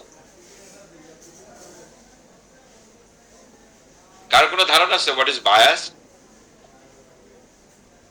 বেসিক্যালি bias মানে আমরা যেটা ধরে নিই সেটা ছিল ভুল, ভ্রান্ত। আপনি ভুল কোনো কিছু বাদ দিয়ে বা সেটাকে যতটা মিনিমাইজ করা যায় করে যদি আপনি কোনো কনক্লুশন করতে পারেন, দ্যাট ইজ, এবং এটা should be objective, that is our মানে গোল। কথা বুঝতে পেরেছেন? বায়াস মানে সাধারণত এরর, আমার রিসার্চে যে ভুলগুলো থাকে সেগুলোকে ওভারকাম করে আসতে হবে। হ্যাঁ, তো দেখেন সাবজেক্টিভিটি কি বলতেছে? It's letting you emotions after your performance as a researcher. আর অবজেক্টিভিটি বলতেছে is being non bias in delivering the result of your study. মানে আপনি যে রেজাল্টটা পেয়েছেন সেটা যেন বায়াস না হয়। So emotion is equal to subjectivity, আর it is the matter of the honesty which is important. বুঝতে পারছেন? So review the related literature. আমাদের যে কাজ করব সেটার লিটারেচার রিভিউ করতে হবে। Try to make the comparison between the researcher study and the other study. আপনি যে কাজটা করতেছেন সেটার সাথে আদার স্টাডি যেই কম্পারিজন সেটা করতে হবে। সেটা কোথায় করব আমরা? আমাদের রেজাল্টের ডিসকাশন একটা চ্যাপ্টার থাকবে, আমি পড়াবো সেটাও। যে ডিসকাশনে আপনি যে ফাইন্ডিং, ওরকম ফাইন্ডিং অন্য কেউ করেছে কিনা, ওরকম সেটআপে সেটার মধ্যে পার্থক্য বা সিমিলারিটি আছে কিনা সেটা আপনাকে বুঝাইতে হবে। বুঝতে পারছেন? So that make the study valid and reliable. আপনি যদি এটা করে দেখাইতে পারেন তাহলে হবে কি, আপনার ফাইন্ডিংস এবং অন্যজনের ফাইন্ডিংস এর মধ্যে কোনো গ্যাপ আছে কিনা, বা গ্যাপ থাকলে কিরকম গ্যাপ আছে বা কাছাকাছি কিনা, তাহলে আপনার কি হবে, আপনার এই স্টাডিটা অনেক ভালো হবে। মেথোডোলজিক্যাল, এই মেথোডোলজিক্যাল মানে রিসার্চের সিস্টেমিক প্রসিডিউর। আমি আপনাদেরকে যেটা বলেছিলাম যে কিভাবে আপনি করলেন, কনসিকুয়েন্স সেটা আমাদের থাকতে হবে। হ্যাঁ, একটা প্রসিডিউরে থাকতে হবে। যেমন আমাদের রিসার্চ করতে গেলে রিসার্চের কতগুলো পার্ট থাকে। যেমন প্রথমে হচ্ছিল ইন্ট্রোডাকশন, আমি এগুলো আরো পরে বলবো। তারপরে থাকে হচ্ছিল লিটারেচার রিভিউ, তারপরে থাকে ম্যাটেরিয়ালস এন্ড মেথডস, ঠিক আছে? তারপরে থাকে হচ্ছিল রেজাল্ট, তারপরে থাকে ডিসকাশন, সব শেষে যে আমরা কনক্লুশন আর রিকমেন্ডেশন রাখি। বাট এই ডিসকাশন পর্যন্ত এই যে এটা হচ্ছিল কি আমাদের একটা পার্ট। এইভাবে আপনাকে যেতে হবে। এটা হচ্ছিল লেখার প্রসিডিউর। আর আপনি যেই প্রক্রিয়ায় কাজটা করতেছেন সেই প্রক্রিয়ার কাজটা থাকবে আপনার মেথোডোলজিতে। ওখানে আপনার পুরোপুরি নিজের ভাষায় আপনি কি করলেন না করলেন সবকিছু লেখা থাকতে হবে। ঠিক আছে? সো প্রসিডিউর গুলা আপনাকে লিখে দিতে হবে লজিক্যাল সিকোয়েন্সের মাধ্যমে। হ্যাঁ স্যার, এই ইয়ার কথা আরেকটু রিপিট করেন কাইন্ডলি স্যার। রিসার্চের যে কথাগুলো বললেন একটু রিপিট করেন স্যার, যাতে ইন্ট্রোডাকশন থেকে শুরু করে কনক্লুশন পর্যন্ত রিপিট করতে হবে। আমি বললাম যে মেথোডোলজিক্যালি রিসার্চ করতে হয়। হ্যাঁ, মেথোডোলজিক্যাল মেথডটা মানে কি, আপনি কিভাবে ফলো করলেন। আমি আপনাদেরকে এখন যেটা বললাম যে আমরা সাধারণত কি করি, একটা রিসার্চ করতে গেলে আমাদের একটা গাইডলাইন দেওয়া আছে যে প্রথমে একটা পার্ট থাকতে হবে কি, ইন্ট্রোডাকশন, তারপর থাকবে লিটারেচার রিভিউ। অর্থাৎ আপনি যদি এখন কোনো রিসার্চ শুরু করেন, এখন আপনার রিসার্চটা কি, সেই জাতীয় কাজগুলা কে কি করেছে সেগুলো কিন্তু জানতে গেলে আপনাকে কিন্তু এখন কি করতে হবে, লিটারেচার পড়তে হবে। ফ্রম দি জার্নাল, কোনো সময় কোনো বই থেকে সেই ইনফরমেশন গুলো আপনি গ্যাদার করতে পারেন, কোনো সময় সায়েন্টিফিক সেমিনার থেকে আপনি সেগুলো গ্যাদার করতে পারেন। আপনি কোনো ডিজার্টেশন হয়েছে, এই যে আপনারা যেরকম মাস্টার্স করতেছেন, সেখান থেকে আপনি ইনফরমেশন গ্যাদার করতে পারেন, নলেজ। এই নলেজ গুলা গ্যাদার করে আপনার কাজের সাথে সমৃদ্ধ করে মানে সাদৃশ্য করে সিমিলারিটি রেখে আপনাকে একটা পার্ট লিখতে হয়, সেটার নাম কি ইন্ট্রোডাকশন। ঠিক আছে? এবং এরপর আসলে লিটারেচার রিভিউ। লিটারেচার রিভিউ যে আপনি রিভিউটা করেছেন, আপনার কাজ যে করবেন সেই রকম কাজ অন্যরা করে করে কিভাবে কি করছে না করছে সেটা আপনি কিছুটা লিটারেচার রিভিউতে লিখবেন। মেথোডোলজি যেটা আমি বলেছি সেটা ছিল আপনার যে কাজটা, আপনি কি কি প্রসিডিউর ফলো করেছেন, কি কি টেস্ট করেছেন, কি কি ইনভেস্টিগেশন করেছেন, বা কিভাবে আপনি ডাটাগুলোকে গ্যাদার করেছেন, হ্যাঁ, সবকিছু আপনার মেথডের মধ্যে লেখা থাকবে। এটা ছিল মেথডস, ম্যাটেরিয়ালস আর মেথডস বলি। তারপরে কি বললাম, এই যে মেথডস করার পরে আপনার তো ডেটা কিছু জেনারেট হয়েছে আপনার, সেটা আপনি রেজাল্ট সেকশনে লিখবেন, রেজাল্ট। তারপরে কি বললাম আমি, ডিসকাশন, অর্থাৎ আপনি যে রেজাল্ট পেলেন, আপনার সে ফাইন্ডিংস, আমি যে কাজ করলাম আমার সে ফাইন্ডিংস এর সাথে কতটুকু মিল আছে। ঠিক আছে? কথাটা বুঝতে পেরেছেন? তাহলে এই যে একটা মেথোডোলজিক্যালি গেলেন না আপনি, আপনি মেথডের বাইরে যাইতে পারবেন না। অর্থাৎ আপনি যেটা ওইটাকে কি বলে আপনার, আমি যেটা বলতে চাচ্ছিলাম, আপনি যে জিনিসটা ইনক্লুড করেন নাই সেই জিনিসটা আপনি করছেন, কিন্তু আপনি আবার বলতেছেন না যে আপনি এইভাবে করছেন, তাহলে তো হবে না। অর্থাৎ আপনি ব্লাড টেস্ট করলেন, এই যে আমি বললাম যে মেথড আছে, ওয়েস্টার্ন ব্লট। আর একটু কথা ছিল স্যার, বলেন। ইন্ট্রোডাকশন এবং লিটারেচার রিভিউ দুটো আসলে পার্থক্যটা কিভাবে স্যার? এইটা আমি পড়াবো, হ্যাঁ, আমি একদিনে তো সব হবে না। ইন্ট্রোডাকশন আর লিটারেচার রিভিউর মধ্যে পার্থক্য আছে। কি পার্থক্য আছে আমি পরে বলবো না আবার। মানে ইন্ট্রোডাকশনটা হচ্ছে কি, আপনি যে টপিকটা সিলেক্ট করেছেন সেই টপিকটা সম্পর্কে আপনি মানুষকে, মানে রিডারকে ধারণা দিবেন। আর লিটারেচার রিভিউ মানে কি, আপনি যে কাজটা করতেছেন এরকম কাজ আরো যারা করেছে তাদের কাজটাকে আপনি সামারাইজ করে লিখবেন। কথা বুঝছেন? ঠিক আছে, ঠিক আছে, ওকে, ঠিক আছে। আমরা এগুলো নিয়ে আরো পড়বো, সামনে আরো পড়বো। আজকে তো জাস্ট ফান্ডামেন্টাল পড়াশোনা, জাস্ট কিভাবে কি হচ্ছে সেগুলো নিয়ে পড়াচ্ছি। কোশ্চেন করেছেন, আপনি অ্যানসার আমি সামান্য দিয়েছি, এটা আরো ইন জেনারেল আমরা কোশ্চেন এর অ্যানসারটা দিব। কথা ক্লিয়ার? এতটুকু বুঝতে পেরেছেন মিজানুর রহমান ভাই? জি স্যার, বুঝতে পারছি sir. So it also varies according to the kind of the research, মানে মেথোডোলজিক্যালি যে কি ধরনের কাজ করবেন, রিসার্চে কতগুলো টাইপ আছে সেগুলো আমরা একটু দেখব একটু পরে। So that's why the researcher needs to have the several literature reviews on desired topic to be guided systematically. এখন কথাটা বুঝতে পেরেছেন যে আপনার লিটারেচার রিভিউ করতে হবে, কারণ অন্যরা কিভাবে কাজ করেছে সেটা সম্পর্কে আপনাকে ধারণা নিতে হবে। আপনি ধারণা পেলেন, তাহলে কি হলো, আপনি একটা গাইড পেলেন যে এখানে এখানে আপনি এভাবে করবেন, এর সাথে আপনারটা কিছু পার্থক্য করার জন্য আপনি আরো কিছু টেস্ট বা প্রসিডিউর আলাদা করলেন। রেপ্লিকেবল মানে তো আমরা বুঝছি যে আমি যা কাজ করব ওই প্রসিডিউরে আমেরিকাতে বসে যদি কেউ কাজ করে সিমিলার রেজাল্ট পাবে, কোনো রেজাল্টের মানে হেরফের হবে না, তাই না? যেমন টেস্ট যে রেজাল্টটা আমার বাংলাদেশে, আমার যদি ফাস্টিং ব্লাড সুগার যদি 5.5 হয়, যে মেথডে আমি মেজার করলাম, আমার যদি আমেরিকাতে যেও যদি 5.5 হয়, 6 হতে পারে, 1-2 পয়েন্ট এদিক সেদিক হতে পারে, সেটা ডিপেন্ডিং অন মাই অ্যাক্টিভিটি, খাওয়া, এইগুলোর উপর একটু ডিপেন্ড করে, তাই না? ইটস ফাইন, মানে I should be non diabetic in Bangladesh, in America, এবং পার্থক্য হয়তো বা 0.5 পর্যন্ত আমরা এদিক সেদিক ধরে নিতে পারি। অর্থাৎ এখানে 5.5 আসছে, আমেরিকাতে আইদার 5 আসবে নালে 5.6 আসবে, still I am non diabetic. So it should be replicable. কিন্তু আমার বাংলাদেশ আসলো 5.5, আমেরিকায় চলে আসলো 9.5, ইট শুডন্ট বি। তার মানে কোন এক জায়গায় ভুল আছে, হয় বাংলাদেশেরটা ভুল নালে আমেরিকারটা ভুল। যদি সেম প্রসিডিউর বা সেম মেথডটাকে ফলো করে করি। কথা ক্লিয়ার? তার মানে আমি যা করেছি সেটার জন্য ইট শুড বি রেপ্লিকেবল। কথা ক্লিয়ার? বোঝা যাচ্ছে? আমার কথাটা বোঝা গেছে? জি স্যার, বোঝা যাচ্ছে স্যার। ওকে, গুড। জি স্যার, বোঝা যাচ্ছে স্যার। তো আরেকটা হচ্ছিল গিয়ে আমাদের যেটা বলতেছে আদার ক্যারেক্টারিস্টিক, সেটা হচ্ছিল গিয়ে কন্ট্রোল। কন্ট্রোলটা কি বলতেছে? The concept of control implies that the in exploring the causality the relation to varies, হ্যাঁ, the relation to variables, মানে আপনার দুইটা ভ্যারিয়েবলস এর মধ্যে কি রিলেশন সেটা কিন্তু আপনাকে বলে দিতে হবে যে একটার সাথে এটার এই রিলেশন, যার কারণে এইটা এইভাবে হচ্ছে, এটা এইভাবে হচ্ছে। So we should set up the study in a way that minimize the effect of other factors affecting the relationship. মানে একটা ধর স্মোকিং করলে কি হয়, লাং ক্যান্সার হয়, এটা আমরা জানি। আবার যদি আপনি যদি রেডিয়েশন জিনিস যদি ইনজেকশন মানে ইনহেল করেন, তাহলেও আপনার লাং ক্যান্সার হইতে পারে।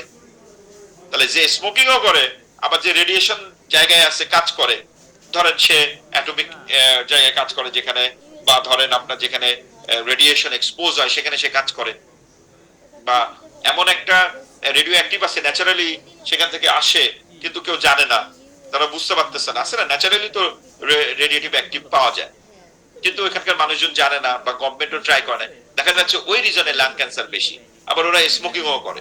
তাহলে দুইটা রিজন, তাহলে আপনি ধরে নিলেন যে স্মোকিং এর কারণে লাং ক্যান্সার হয়, কিন্তু এখানে যেটা রেডিয়েশন একটা জিনিস সোর্স আছে, এটা যে আপনি যারা নন স্মোকার তাদেরও লাং ক্যান্সার হচ্ছে, তখন আপনি বুঝতে পারবেন যে দেয়ার ইজ সামথিং ইজ রং।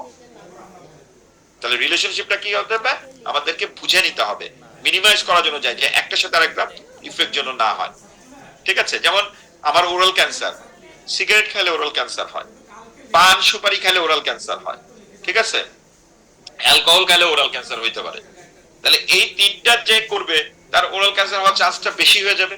আর কোনটার জন্য ওরাল ক্যান্সার বেশি হয়েছে সেটা এখানে বোঝাটা ডিফিকাল্ট হয়ে গেল। কিন্তু যে শুধু পান চাবাচ্ছে,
ভাই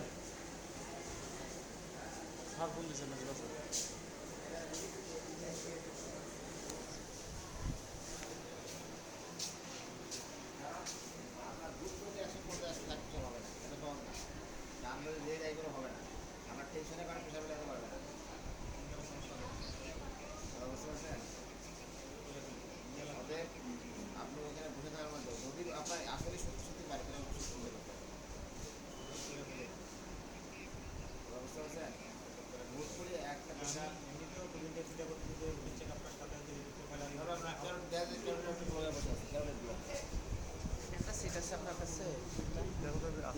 নাই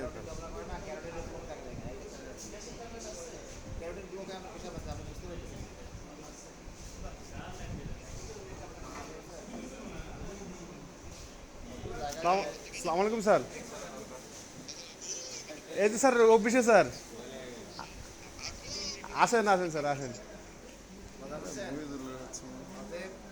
ঝামেলা কোথাও না কোথাও থাকতে পারে, আমাদের কথা কি ডাক্তারকে বর্ণনা করা যায়, আমাদের ডাক্তারের চিন্তা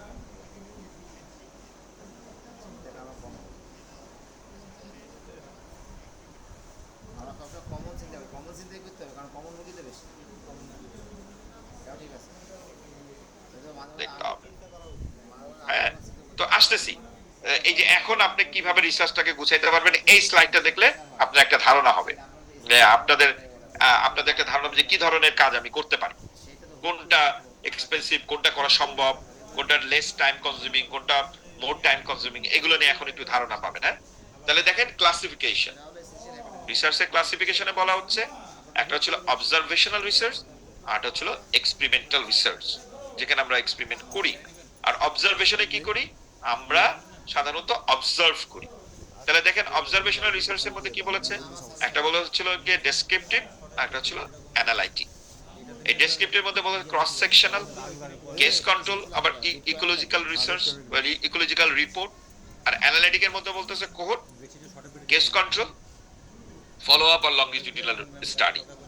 আর এক্সপেরিমেন্টাল মধ্যে কি বলতেছে, একটা ক্লিনিক্যাল ট্রায়াল, একটা কমিউনিটি ট্রায়াল। ক্লিনিক্যাল ট্রায়ালের মধ্যে এটা হতে পারে থেরাপিউটিক হতে পারে, ইন্টারভেনশন হতে পারে, প্রিভেন্টিভ হতে পারে।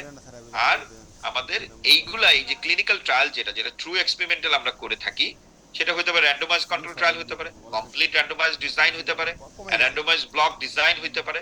ঠিক আছে, সাধারণত আমরা যে কাজগুলো যদি আপনাদেরকে আরেকটু যদি এই ক্লাসিফিকেশনটা এটাই লিখতে হবে, হ্যাঁ, classification of bio medical research আসলে আমরা এটাই লিখবো।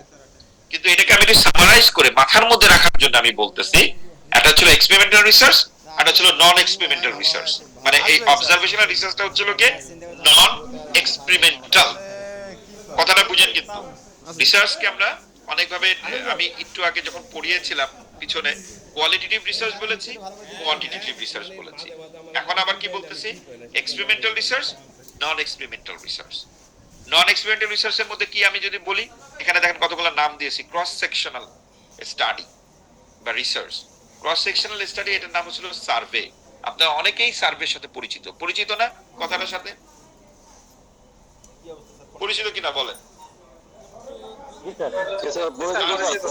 হ্যাঁ, মানে আপনি এক জায়গায় গেলেন, কতগুলা কোশ্চেনিয়ার নিয়ে বা কোনো একটা মানে গিয়ে আপনি ইন্টারভিউ দিলেন, এই একই কাজ আপনি 100 জনের কাছ থেকে করে নিয়ে আসলেন, তাহলে এগুলো সার্ভে হয়ে গেল।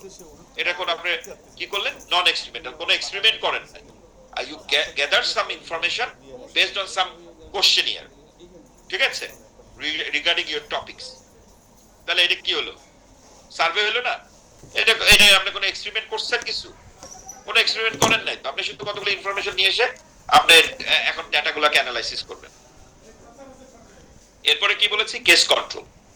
কেস কন্ট্রোলটা কিরকম, এগুলো নিয়ে আমরা আরো ডিটেইলস পড়বো। অর্থাৎ আপনার এখন দেয়া আছে গ্রুপ অফ পিপল যাদের হার্ট ডিজিজ আছে, ঠিক আছে, হার্ট ডিজিজ তো হয়ে গেছে, এখন আপনি রেট্রোস্পেক্টিভ পিছনের দিকে যাচ্ছেন, এই হার্ট ডিজিজটা কেন হইলো? আপনি এখানে কোনো এক্সপেরিমেন্ট করেছেন? আপনি তার তো হার্ট ডিজিজ হয়ে গেছে, এখন কেন হইলো সেটা আপনি করলেন, অ্যানালাইসিস করলেন, যে সে হাঁটতো না, তার বডি ওয়েট বেশি ছিল, সে প্রসেস ফুড গুলা বেশি খেত, রেড মিট বেশি খেত, সে অ্যালকোহল কনজিউম করতো, সে সিগারেট খাইতো, মানে হার্ট ডিজিজ হওয়ার যতগুলো প্যারামিটার আছে সবগুলো সে করতো, এই জন্য তার হার্ট ডিজিজ হয়েছে। আপনি এগুলো বের করে অ্যানালাইসিস করলেন। আর একটা কি বলেছি? Cohort study. কোহোর্ট স্টাডিতে কি, ধরেন কেউ একজন স্মোকিং করছে, এখন থেকে শুরু হলে তার স্মোকিং, বা সে হয়তো 1 মাস হয়েছে সে স্মোকিং শুরু করছে, 1 মাস পরে কি তার লাং ক্যান্সার ডেভেলপ করবে? না, তার লাং ক্যান্সার ডেভেলপ করতে অনেকদিন একটা সময় লাগবে। এবং সে কি পরিমাণ কনজিউম করে, সে ডেলি একটা করে খায় নাকি সে 100 প্যাকেট খায় বা 10 প্যাকেট খায় বা 20 প্যাকেট খায়, আমরা জানি না। তো আপনি একটা প্যারামিটারের মধ্যে রাখলেন, আপনি দেখলেন যে কেউ যদি ডেলি একটা খায়, কেউ যদি 10টা খায়, কেউ যদি 20টা খায়, তাহলে কতদিন পরে তার লাং ক্যান্সার ডেভেলপ করে? It will take some time. তাহলে এই যে একটা প্রসপেক্টিভ টাইপ অফ স্টাডি করলেন, এটা ছিল কোহোর্ট। এগুলো সবই হচ্ছিল কি আপনার কি ধরনের স্টাডি? নন এক্সপেরিমেন্টাল স্টাডি বা অবজারভেশনাল রিসার্চ, ঠিক আছে। আর এক্সপেরিমেন্টাল রিসার্চ কোনটা? আপনি এখন কম্পেয়ার করবেন। কি কম্পেয়ার করবেন? ধরেন প্যারাসিটামলের জ্বর কমে, আইবুপ্রোফেনের জ্বর কমে না? কমে কিনা? হ্যাঁ, কমে, ভেরি গুড। এখন প্যারাসিটামল 10 গ্রাম মানে 500 গ্রাম দিলেন, আইবুপ্রোফেনও 500 গ্রাম দিলেন। এখন আপনি দেখেন যে কোনটাতে জ্বরটা র্যাপিডলি কমতেছে, বা প্যারাসিটামল 500 গ্রামে কমে না আইবুপ্রোফেনে 500 গ্রামে কমে, এবং কোনটাতে বডি টেম্পারেচার কত র্যাপিডলি কমতেছে এবং কতক্ষণ ধরে সেই টেম্পারেচারটা থাকে, মানে কম থাকে, তাই তো। আমরা এই জ্বরের জন্য তো প্যারাসিটামলটা খাই অথবা আইবুপ্রোফেন খাই, এই দুইটাই ইউজুয়ালি আমাদের এখন পর্যন্ত, সেটা হয়তোবা হতে পারে ইনজেকশন ফর্ম হতে পারে, সেটা ওরাল ফর্মে হতে পারে, পার রেক্টাল হতে পারে, সেটা যে ফর্মে আছে আমাদের স্টমে, সেই ফর্মগুলোতে আমরা ইউজ করি বডিতে, যে আমাদের টেম্পারেচার কমানোর জন্য। তাহলে এখানে আপনাকে এক্সপেরিমেন্ট করলেন না, একটা সুন্দর মতো দেখলেন না, আবার এক গ্রুপকে আপনি কোনো জ্বরের কোনো ওষুধই দিলেন না। যারা জ্বরের ওষুধ দিলেন না তার নিঃসন্দেহে জ্বরটা পারসিস্টেন্ট লম্বা সময় থাকবে, তাই না, সহজে কমবে না। এবং জ্বরটা বলেছি কোনো ডিজিজ না, এটা সিমটম অফ এ ডিজিজ। এবং আপনি যার জ্বর হয়েছে তাকে আপনি অ্যান্টিবায়োটিক দিলেন, তাকে আদার যে প্রসিডিউর গুলো অ্যান্টিভাইরাল হলে অ্যান্টিভাইরাল দিলেন, ভাইরাল তো আস্তে আস্তে চলে যায়। আমাদের সাধারণত অ্যান্টিভাইরাল কোনো ড্রাগ জ্বরের জন্য আমরা ইউজ করি না, মানে ভাইরাল কোনো অ্যান্টিভাইরাল কোনো ড্রাগ ইউজ করি না যদি হয়, কারণ আমরা অনেক সময় জানি না এটা ভাইরাসের জ্বর না এটা ব্যাকটেরিয়াল জ্বর, এটা তো আইডেন্টিফাই করি না ইনফেকশন যদি হয়, তাই না। অন্য কোনো কারণে যদি জ্বর হয় সেটা তো লম্বা ডিউরেশনের কারণে কোনো মানে সিস্টেমিক কোনো অ্যাবনর্মালিটি থাকলে সেটা তো ডাক্তার ফাইন্ড আউট করে। তাহলে কি এটাকে আপনি এক্সপেরিমেন্ট করলেন কি করেন নাই? করছেন না? এইটা হচ্ছিল কি আপনার এক্সপেরিমেন্টাল স্টাডি। কথা বোঝা গেছে? আরো ডিটেলস পড়বো জাস্ট আপনাদেরকে বোঝানোর জন্য। এই যে ক্লাসিফিকেশনটা দিলাম ইজ ভেরি ইম্পর্টেন্ট, এটা কিন্তু মনে রাখতে হবে। আর সামারাইজ করে বললাম যে একটা হচ্ছিল কি আমাদের এক্সপেরিমেন্টাল ডিজাইন আর একটা হচ্ছিল নন এক্সপেরিমেন্টাল ডিজাইন মানে রিসার্চ। এক্সপেরিমেন্টাল রিসার্চের মধ্যে হচ্ছিল গিয়ে আমাদের যে র্যান্ডমাইজ কন্ট্রোল ট্রায়াল, এখানে আবার একটু এটাকে complete randomise design, randomise block design, এত কিছু না জানলেও চলবে, শুধু র্যান্ডমাইজ কন্ট্রোল ট্রায়াল এই যা আরসিটি এটা মনে রাখবেন, ঠিক আছে। কেউ যদি বলে যে আপনাদের এক্সপেরিমেন্টাল ডিজাইনের নাম কি, তাহলে বলতে হবে র্যান্ডমাইজ কন্ট্রোল ট্রায়াল, হ্যাঁ। আর নন এক্সপেরিমেন্টাল মধ্যে কি সার্ভে বলে ফেলবেন। কেস কন্ট্রোল এবং কোহর্টটাকে অনেকে বলে নন এক্সপেরিমেন্টালও বলে, আবার অনেকে বলে না এটা সেমি এক্সপেরিমেন্টালের মতো বলে, যে কিছুটা এক্সপেরিমেন্ট আপনার আছে, ঠিক আছে, বাট আমরা এটা নন এক্সপেরিমেন্টালের মধ্যে ভালাই দিব। দেখেন ডিফারেন্স বিটুইন অবজারভেশন আর এক্সপেরিমেন্টাল রিসার্চ। হ্যাঁ হ্যাঁ কিছু বলছিলেন? কোহর্ট স্টাডি ডিজাইনটা হচ্ছিল গিয়ে এখন আপনার কোন পার্সন বা ব্যক্তি কোন একটা কিছুতে এক্সপোজার হয়েছে, যেমন আমি স্মোকিং এর কথা বলেছি। এখন আপনাকে ওই পার্সনকে অবজার্ভ করতে হবে কবে তার লাং ক্যান্সার ডেভেলপ করে, যেহেতু আপনার টপিকটা লাং ক্যান্সার। বা আপনি যদি মনে করেন যে স্মোকিং এর সাথে আপনি ব্লাড প্রেশারের কোনো রিলেশন দেখবেন, সেটা দেখতে পারেন। আপনি স্মোকিং এর সাথে ওরাল ক্যান্সারের কোনো রিলেশন দেখবেন, সেটা দেখতে পারেন। আপনি যা দেখতে চান, কারণ সে স্মোকিং করতেছে, আপনি তাকে কিছু কইলেন না, আপনি শুধু অবজার্ভ করলেন। আর একটা গ্রুপ রাখলেন যে গ্রুপে আপনার কোনো কেউ স্মোকিং করে না, তাদেরও লাং ক্যান্সার বা ওরাল ক্যান্সার ডেভেলপ করে কিনা সেটা আপনি দেখলেন, ঠিক আছে। তো এটা তো সময় লাগবে, 10 বছর 20 বছর, ইভেন দেখা যাচ্ছে যে 50 বছর সিগারেট খাইছে তার লাং ক্যান্সার ডেভেলপ করে নাই, কারণ 10 বছর পরে লাং ক্যান্সার ডেভেলপ করছে। So it's depend on the time frame, অর্থাৎ আপনার রিসার্চ আপনি কত বছর সেটা দেখবেন, ঠিক আছে। অর্থাৎ কোনো কিছুর এক্সপোজারের ফলে যে ডিজিজটা আউটকাম আসার কথা আপনি একটা নির্দিষ্ট সার্টেন পিরিয়ড পর্যন্ত সেটাকে দেখবেন, ঠিক আছে। এটাকে বলি আমরা প্রসপেক্টিভ স্টাডি ডিজাইন, মানে সামনের দিকে আগে যাচ্ছে।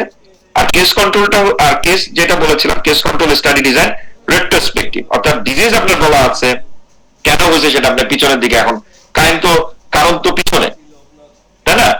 আমার হার্ট ডিজিজ হয়েছে কেন হয়েছে, সেটা তো আমার তো অতীতের সব ঘটনা এখন আপনাকে অ্যানালাইসিস করতে হবে যে এই কারণে আমার হার্ট ডিজিজ হইতে পারে বা হয়েছে, করে আপনি অ্যানালাইসিস করে বলবেন যে তার এই কারণে হার্ট ডিজিজটা হয়েছে, বুঝছেন। তাহলে কেস কন্ট্রোল এন্ড কোহর্টের মধ্যে পার্থক্য আমি ইন্ডিভিজুয়াল আবার পড়াবো, কেস কন্ট্রোল কোহর্টের পার্থক্য আবার আরো ভালো করে বলবো, ঠিক আছে। এখন জাস্ট এতটুকু জানেন কোহর্টটা হচ্ছিল গিয়ে এখন এক্সপোজার হয়েছে, ডিজিজ হবে কি হবে না আপনি জানেন না, অবজার্ভ করবেন, ক্লিয়ার। তো অবজারভেশনাল রিসার্চ আর এক্সপেরিমেন্টাল রিসার্চ আমি বলে ফেলেছি যে in observational research the nature allows to take the normal course of disease or outcome without intervention from the researcher, ঠিক আছে। আর experimental research an attempt by the researcher to minimize the control over the factors that may affect the result of an experiment, that is RCT যেটা আগে বললাম, ঠিক আছে।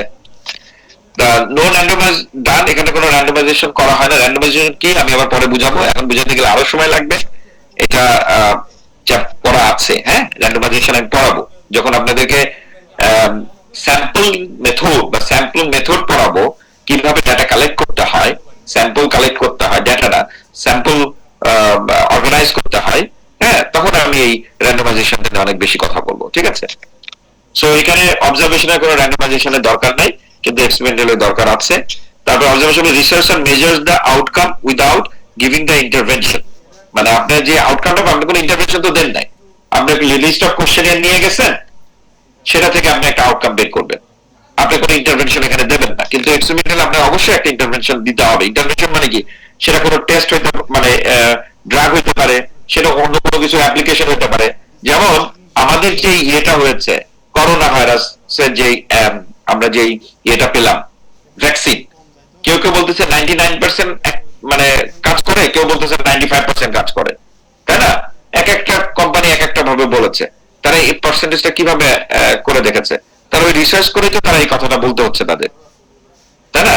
যে 100 জনের মধ্যে ভ্যাকসিন নেওয়ার পরে যাদের একজন করোনা ভাইরাসে এফেক্টেড হয়েছে তাদের পার্সেন্টেজ 99, আর যাদের 5 জন হয়েছে তাদের 95। হিসাব তো ক্লিয়ার যে ভ্যাকসিন নেওয়ার পরেও একজনের করোনা ডেভেলপ করেছে, আর ভ্যাকসিন নেওয়ার পরে 5 জনের করোনা ডেভেলপ করেছে। তাহলে কি ইফেক্টিসি কি হচ্ছে? 100 জনের মধ্যে যে 95% করোনা হবে না, বা 99 জনের করোনা হবে না। তাহলে তারা এইভাবে তো পার্সেন্টেজটা দিয়েছে না, কিন্তু কেউ বলতেছে না যে 100% এই ভ্যাকসিন নিলে 100% মানে প্রিভেনশন হবে। আপনাদের করোনার সময় আপনারা দেখেছেন, তাই না? এটাই হচ্ছিল কি আপনি এক্সপেরিমেন্টের মাধ্যমে বললেন। Type of study cross sectional, যে সার্ভে অথবা কেস কন্ট্রোল, একটু আগে আমি যেটা বললাম। Aim of research is find out the association between the dependable and independable variables or causes of the relationship. এই ডিপেন্ডেবল এন্ড ইন্ডিপেন্ডেবল ভ্যারিয়েবলসটা কি আমি আবার ডিটেইলস আপনাদেরকে পড়াবো যখন তখন বলবো, বাট এখন সংক্ষেপে বলি। ডিপেন্ডেবল ভ্যারিয়েবলস হচ্ছে আউটকাম অফ দ্য আমার স্টাডি ডিজাইন বা আমার রিসার্চ, এটা হচ্ছে ডিপেন্ডেবল ভ্যারিয়েবল। সাধারণত একটা হয় ডিপেন্ডেবল ভ্যারিয়েবলস। আর ইন্ডিপেন্ডেবল ভ্যারিয়েবলসটা কি, ওই যে ডিপেন্ডেবল ভ্যারিয়েবলস কে মডিফাই করে যে ফ্যাক্টর গুলা, সেই সবগুলোকে আমরা বলি ইন্ডিপেন্ডেবল ভ্যারিয়েবলস। কথাটা বোঝা গেছে? তাহলে আমি যদি একটা এক্সাম্পল দিয়ে বুঝাই, যেমন ওরাল ক্যান্সার, এটা হবে আমার ডিপেন্ডেবল ভ্যারিয়েবলস। আর ওরাল ক্যান্সার কেন হয়? ওই যে বললাম স্মোকিং, অ্যালকোহল, শার্প টুথ দিয়ে আপনার ইরিটেশন হচ্ছে, betel nut chewing, this are the causes of আপনার হচ্ছিল গিয়ে কি ইন্ডিপেন্ডেবল ভ্যারিয়েবলস। কেন? এগুলো হলে পরে তো ওরাল ক্যান্সার হবে। যে স্মোকিং করে না, যার ওর নাম কি বলে ইল ফিটিং ডেঞ্চার বা ক্রনিক ট্রমা হয় না, যারা ডেন্টাল সার্জন তারা এটা ভালো বুঝতে পারবেন, যে টোবাকো বা বিটেল নাট চুইং করে না, অ্যালকোহল খায় না, তাদের ওরাল ক্যান্সার হওয়ার চান্স কম। মানে এই ফ্যাক্টর গুলো দিয়ে তো হয়। তাহলে এই ফ্যাক্টর সবগুলো হচ্ছিল গিয়ে আমার ইন্ডিপেন্ডেবল ভ্যারিয়েবলস, আর ওরাল ক্যান্সারটা হচ্ছে আমার ডিপেন্ডেবল ভ্যারিয়েবলস। ঠিক আছে, এগুলো আরো পড়বো। সো দেখেন, classification of research from 3 perspective. এটা হচ্ছে application of the research study, সেটা হচ্ছে বেসিক রিসার্চ, আর হচ্ছে অ্যাপ্লাইড রিসার্চ। আর হচ্ছে objective in undertaking the research, এটার মধ্যে ডেসক্রিপটিভ, তারপরে correlation research, exploratory research, explanatory research. ঠিক আছে, আর ইনকোয়ারি, মুড, এমপ্লয়েড, সেটার মধ্যে কোয়ান্টিটেটিভ, আর হচ্ছে কোয়ালিটেটিভ রিসার্চ। আর বায়োমেডিক্যাল রিসার্চ তো আমি বললাম। ঠিক আছে, তাহলে দেখা যাচ্ছিল যে আমাদের basic versus applied research.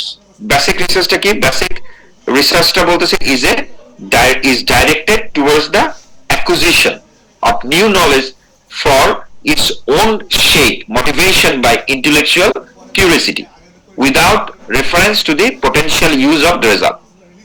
Our basic result is done to obtain the empirical data that can be used to develop, refined, or to test the theory.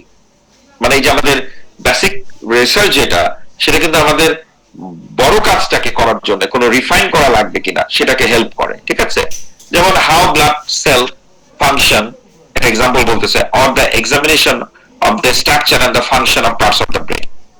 ঠিক আছে, এটা হচ্ছে আপনার বেসিক রিসার্চ। অ্যাপ্লাইড রিসার্চটা কি? যখন বলতেছে যে applied research is directed towards the solving the immediate practical problem with functional application and the test the theories that direct the practical. ঠিক আছে, practice the direct the practice, মানে আপনি এখন কিছু একটা অ্যাপ্লাই করবেন যেটা দিয়ে আপনার জিনিসগুলো মডিফিকেশন হতে পারে বা যেটা দিয়ে ইমপ্রুভমেন্ট আসতে পারে। ঠিক আছে, সেটা হচ্ছে applied research. It is usually carried out under the actual practical condition or subjects who present the group to which the result will apply. ঠিক আছে, এই যে আমি একটু আগে যেটা বললাম যে জ্বর হয়েছে, আপনি ওষুধ দিলেন, প্যারাসিটামলও দিতে পারেন, আবার আইবুপ্রোফেনও দিতে পারেন, কারণ কোনটা দিলে কোনটা ভালো হচ্ছে সেটা আপনি কম্পেয়ার করবেন, এটা অ্যাপ্লাইড রিসার্চের মধ্যে চলে যাবে। তো দেখা যায় when the therapist study the effects of electrical stimulation for reducing the muscle spasm, যারা আপনার আছেন ফিজিওথেরাপিস্ট আছেন আমাদের গ্রুপে, আমি শুনেছি একটা বড় একটা পার্ট আছে ফিজিওথেরাপিস্ট, তারা জানেন যে কিভাবে পেইনটাকে রিডিউস করতে হয়, তাই না? ম্যানুয়াল এক্সারসাইজ দিয়ে ভালো হচ্ছে না ইলেকট্রিক্যাল স্টিমুলেশন দিয়ে ভালো হয়, এটা তারা আমাদের থেকে অনেক ভালো জানে, কারণ তারা এই রিলেটেড কাজগুলা করে। সো এটাও একটা অ্যাপ্লাইড রিসার্চের মধ্যে চলে আসবে, তাই না? কথাটা বুঝতে পারছেন? আর এক্সপ্লানেটরি রিসার্চ আর হচ্ছে এক্সপ্লোরেটরি রিসার্চ, এটা মানে কি দেখেন, এক্সপ্লানেটরি রিসার্চ বলতেছে যে explanatory research attempt to clarify why and how there is a relationship between two aspects of a situation or phenomena, ঠিক আছে? এক্সাম্পল কি, why the stressful living result heart attacks, আমরা স্ট্রেসে যাতে ব্লাড প্রেশার হার্ট অ্যাটাক একটা relationship আছে, তাহলে এটা হয় কেন, এটা আমরা এক্সপ্লানেটরি করলেন। আর এক্সপ্লোরেটরি রিসার্চটা কি, when a study is undertaken with the objective either to explore an area where little is known or to investigate the possibilities of undertaking in a particular research study, সেটাকে বলতেছি আমরা exploratory research. সেটা কি হতে পারে, it also conduct to the develop, refine and test the measurement tools and the procedure, মানে এখন আমরা দেখলেন যে এই পর্যায়ে গিয়ে আমি থেমে আছি, এটাকে আরো এই কাজগুলো করলে এটাকে আরো ইমপ্রুভমেন্ট করা সম্ভব। যেমন আমরা বলেছি আগে কি করেছি, আমরা পেট কেটে বড় করে কেটে তারপর আমরা দেখে দেখে মানে ম্যানুয়ালি অপারেশন করেছি, সেটাকে চলে আসলে ল্যাপারোস্কোপিক, ছিদ্রটা কম হইলো, রোগী তাড়াতাড়ি সুস্থ হইলো, তাই না? রোগী তাড়াতাড়ি বাড়ি গেল, ইনফেকশন লেভেলটা কমে আসলো, এখন আসছে রোবোটিক, আরো রিফাইন, হয়তো ফিউচারে কি হবে আমরা জানি না, এখন পর্যন্ত আমাদের পর্যন্ত এইগুলো দেখা যায় যে ডেভেলপ করতে করতে রোবোটিক সার্জারিতে আমরা চলে এসেছি। তার মানে কি ইমপ্রুভমেন্ট হচ্ছে, এটা এটা এখন রোবোটিক সার্জারি ভালো না ল্যাপারোস্কোপিক ভালো না ওপেন ভালো, এগুলো আমাদেরকে নিঃসন্দেহে বলে দিবে টাইম অনুসারে কোনটাতে ভালো কিছু হয়।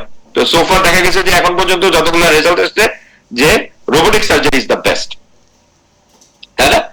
খুব সুন্দর নিখুঁত ভাবে করা যাচ্ছে, কারণ এখানে তো সবকিছু তো প্রোগ্রাম, এর বাইরে যেতে পারবে না। যেমন আমি আমাদের ক্ষেত্রে বলে, আমি যে কোরিয়াতে এসেছি, আমরা কিন্তু দাঁত যদি আমাদের কারোর তুলে ফেলতে হয় সেখানে আমরা দাঁত লাগাইতে পারি, এটা কি করতে, একটা ডেঞ্চার লাগাই দিলাম, সে লাগালো খুললো, এইটা অনেকে এখন পছন্দ করে না। আমাদের যে ক্লিনিক্যাল এক্সপিরিয়েন্স, ডাটা দিতে পারবো না, বাট ম্যাক্সিমাম ক্ষেত্রে, কারণ আমি কোনো ডাটা রাখি নাই, ম্যাক্সিমাম পেশেন্ট ধরে রাখেন 95% পেশেন্ট এই ডেঞ্চার পছন্দ করে না, তারা চাই ফিক্স লাগানো, পারবো না ফিক্স করে দেন, তাহলে ফিক্স করতে গেলে করতে হয় ব্রিজ, আর না হলে ইমপ্লান্ট। কারণ ইমপ্লান্ট করতে গেলে একটা ছিল কেটে হাড্ডি বের করে ইমপ্লান্ট ঢুকাই দিই, সেটা টোটালটা ডিপেন্ড করতেছে আমার হাতের উপরে, কারণ ইমপ্লান্টটা ঢুকানো যে অ্যাঙ্গুলেশন, মানে যে দিকে আমি ড্রিল করব সেই অ্যাঙ্গুলেশনের উপর ডিপেন্ড করে, আমার হাত যদি এদিক সেদিক বাঁকা হয়ে যায় আমার এক্সপেরিয়েন্সের উপর ডিপেন্ড করতেছে যে সেই অ্যাঙ্গুলেশনটা ঠিক মতো হইলো কি হইলো না। এখন আমরা চলেছি গাইডেড ইমপ্লান্ট, যেটার জন্য আমার এখানে আসা। গাইডেড ইমপ্লান্টটা আমি করেছি, বাট এই গাইডেড ইমপ্লান্টটা আমাকে বলে দিবে, মানে আমি কিছু কিছু টেস্ট করে এদেরকে পাঠিয়ে দিলে গাইড বানাই দিবে। এখন আমার এক ফুটা কেন, মানে মিলিমিটারও, আমার মিলিমিটারের অ্যাকশন আমি ডানে যেতে পারবো না, বাইরে যেতে পারবো না, বেশি যেতে পারবো না, কারণ গাইড তো ওই পর্যন্তই। সো আরো প্রেসাইজ হচ্ছে। এফডিআই প্রোগ্রামে চায়নাতে গিয়েছিলাম, সেখানে দেখা যায় রোবোটিক ইমপ্লান্ট করতেছে, রোবট ইমপ্লান্ট লাগাইতেছে। সো দেখেন দিস থিংস আর ইমপ্রুভিং, কথাটা বুঝতে পেরেছেন? তাহলে এই যে আমাদের যে ইমপ্রুভমেন্টটা কিভাবে করলে কি কত ভালো হয়, কারণ রিসার্চ তো মানুষের জন্য, কিভাবে মানুষের লাইফটাকে আরো সুন্দর করা যায়। হ্যাঁ, ঠিক আছে, বুঝতে পেরেছেন? যেটা হচ্ছে আমাদের এক্সপ্লোরেটরি রিসার্চ হবে, ফিজিবিলিটি আর পাইলট স্টাডি। পাইলট স্টাডি আমাদের করতে হয়, যখন আপনি কোন স্টাডি করবেন তার আগে যদি একটা পাইলট স্টাডি করে নেন তাহলে ইট হেল্প ইউ। সেটা বলতেছে when a study is carried out to determine its feasibility, it called the feasibility study or the pilot study. So it is usually carried out when the researcher wants to explore areas about which he or she has little or no knowledge. যখন আপনার ওইটা সম্পর্কে কোনো ধারণা থাকে না, তো আপনি যদি সেটা একটু পাইলট স্টাডিটা করে নেন তাহলে আপনার ধারণা বাড়বে এবং আপনি তখন এটা হেল্প করবে। কোনো কিছু যদি চেঞ্জ করা লাগে তাহলে তখন আপনি সেটা করে নিয়ে আসতে পারবেন। বুঝতে পারছেন? আপনার রিসার্চ ডিজাইনে যদি কোনো কিছু করতে হয়। আর কোয়ান্টিটেটিভ আর কোয়ালিটিভ রিসার্চ নিয়ে তো আমরা একটু কথা বলেছি। এটা আপনি একটু দেখে নেবেন। Research question is very very important. আমাদের সময় অনেকটা শেষের দিকে চলে আসতেছে, আমি একটু কুইকার যাব, তারপরেও যদি আপনাদের কোনো কিছু যদি এই মানে থাকে কোয়ারি আমাকে করবেন। Research question can tell us the type of the research, কি ধরনের রিসার্চ আপনি করবেন সেই রিসার্চ কোশ্চেন কিন্তু বলে দিবে। সো রিসার্চ কোশ্চেন কি বলতেছে দেখেন, যদি হয় causes of the health problem, that is analytical research, আমি পড়িয়েছি আপনাদেরকে। হেলথ প্রবলেম সেটা হচ্ছিল ডেসক্রিপটিভ রিসার্চে চলে যাবে, আর ইফেক্টস অফ দ্য প্রবলেম সেটা হচ্ছিল এক্সপেরিমেন্টাল অথবা ইন্টারভেনশনাল রিসার্চ হয়ে যাবে। কথা বোঝা গেছে? দেখেন ভেরি মানে সিমিলার, মানে মানে আমরা যে কথাগুলো নিয়ে আলোচনা করেছি রিসার্চ কোশ্চেন গুলো এটা বলতেছে। অর্থাৎ আপনার যে একটা রিসার্চ করলে আপনার রিসার্চ কোশ্চেন থাকতে হবে, সেই রিসার্চ কোশ্চেনটা আপনাকে বলে দিবে। যদি causes of the health problem হয়, তার মানে কি কারণ আমার এই হেলথ প্রবলেমটা হচ্ছে, তাহলে সেটা অবশ্যই অ্যানালিটিক্যাল রিসার্চ হবে। আর হেলথ প্রবলেম কোনো কিছু হেলথ প্রবলেম না আমি কিছু চাইতে যাচ্ছি না, ডেসক্রিপটিভ বা সার্ভে করবো, মানে আমি এটা কেন হচ্ছে এই জিনিসগুলো একটু জানতে চাচ্ছি। আর effect of the health problem, মানে আপনার হেলথ প্রবলেমের ইফেক্টটা কি, কিভাবে কি ধরনের আপনার কি সমস্যা, কেন কি হবে না হবে, সেটা নিয়ে যখন কাজ করবেন তখন হচ্ছিল এক্সপেরিমেন্টাল অথবা ইন্টারভেনশনাল রিসার্চ হবে। যেমন দেখেন কোশ্চেনটাকে, what are the causes of the diarrhoea, analytical research. What is the prevalence of the diarrhoea in the community, that is descriptive, যেটা আমরা সার্ভে বলতে পারি। What is the effect of hand washing to reduce the diarrhoea, এই যে আপনি intervention দিলেন। Hand wash যদি কেউ যদি মানে এই রিসার্চ গুলা আপনাকে ইন্টারভেনশন কেন দিচ্ছেন, যে কেউ কিছু খাওয়ার আগে যেন হাতটা সাবান দিয়ে ধুয়ে নেয়, তাহলে কি হলো, এটা এক্সপেরিমেন্টের, কারণ আপনি একটা হ্যান্ড ওয়াশিং একটা ইয়ে দিলেন, মানে একটা ইন্টারভেনশন দিলেন, তাই না? So steps in planning of the research design, এখন কেউ যদি কোনো রিসার্চ ডিজাইন করতে যান তাহলে কি কি কাজ করতে হবে? Number 1, formulating a research problem, আপনাকে আগে রিসার্চ প্রবলেমটা ফাইন্ড আউট করতে হবে, ফর্মুলেট করতে হবে যে আসলে কি কাজটা আপনি করতে চান। তারপরে হচ্ছিল কনসেপচুয়ালাইজিং এ রিসার্চ ডিজাইন, ওই যে কোন রিসার্চ ডিজাইনের মধ্যে আপনি এখন এটাকে নিতে চান। হ্যাঁ, construct an instrument for the data collection, আপনি কিভাবে ডেটাগুলো কালেকশন করবেন, সেটা কি ধরনের, সেই ইনস্ট্রুমেন্টটা আপনাকে ঠিক করতে হবে। সিলেক্টিং স্যাম্পল, অর্থাৎ আপনি কাদের নিয়ে কাজ করবেন তাদেরকে আমরা স্যাম্পল বলি, এগুলো পড়াবো, সবকিছুই পড়ানো হবে। রাইটিং এ রিসার্চ প্রপোজাল, এখন আপনি কিভাবে কাজটা করবেন সেটা আপনি লিখবেন, যে আমি এইভাবে কাজটা করতে চাই। কালেক্টিং দ্য ডেটা, আপনার ডেটা কি, কিভাবে ডেটা কালেক্ট করলেন সেটা করলেন। প্রসেসিং দ্য ডেটা, এই যে আমরা এখন অ্যানালাইসিস করলেন ডেটাগুলো। রাইটিং এ রিসার্চ রিপোর্ট, আপনি রিপোর্ট লিখে দিলেন। কথাটা বোঝা গেছে? ওকে, আমি আর এই ফর্মুলেটিং রিসার্চ প্রবলেম কি, এগুলা কি জিনিস, এগুলো আমি আপনাদেরকে আবার নেক্সট ক্লাসে পড়াবো, আজকে আর বেশি না পড়াই, এতটুকু পর্যন্ত থাকলো। হ্যাঁ, নেক্সট ক্লাসে আমি একটুখানি এখান থেকে শুরু করব। আমি কিন্তু এই স্টেপস এর 45 পর্যন্ত আজকে আপনাদের 43 স্লাইড পর্যন্ত পড়ালাম, বাকিগুলো এখন না পড়াই, আপনাদের মাথা নিঃসন্দেহে একটু স্টাক হয়ে আছে, একটু রেস্ট দিই, নেক্সট দিন এটা দিয়ে শুরু করবো না, ঠিক আছে?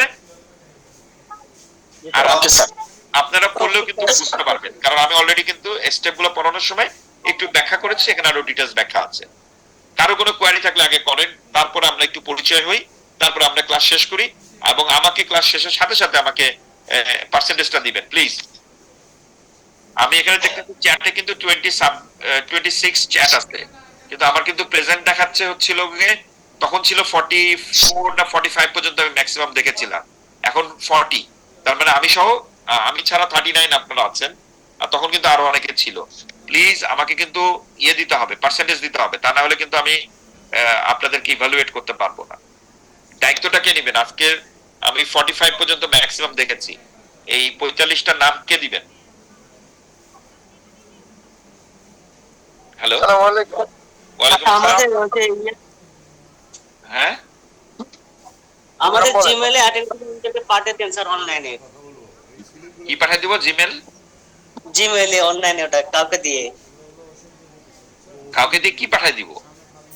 ওই অ্যাটেন্ডেন্স রোল নাম্বার লিখে দিয়ে দিছি। হ্যাঁ, সেটা তো চ্যাটে লিখতে বলছিলাম, কোথায় লিখেছেন? আমরা চ্যাটে দিয়েছি স্যার। আচ্ছা, ভেরি গুড, চ্যাটে দিয়েছেন। এখন এই চ্যাট থেকে একটু কেউ রোল নাম্বারগুলো নিয়ে আমাকে একটু লিখে দেন, তাহলে সুবিধা হয়। কেউ কি করবেন এই কাজটা? হ্যালো, মানে এই চ্যাটের থেকে রোল নাম্বারগুলো লিখে নিয়ে কেউ আমাকে একটু পাঠান। কেউ করবেন নাকি আমি করব সেটা জানতে চাচ্ছি।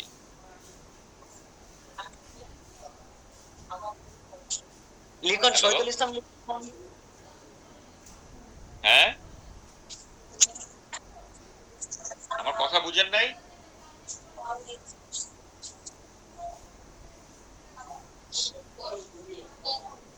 আমার কথা কি বুঝতে পেরেছেন আপনারা? জি স্যার, এটা দেখি স্যার জি একটু স্যার। দেখি স্যার ট্রাই জি করতেছি স্যার, দেখি হয় কিনা স্যার। কে করবেন সেটাই করেন, আমি সেটাই চাচ্ছি যে কেউ একটু করে দেন, না হলে আমাকে করতে হবে।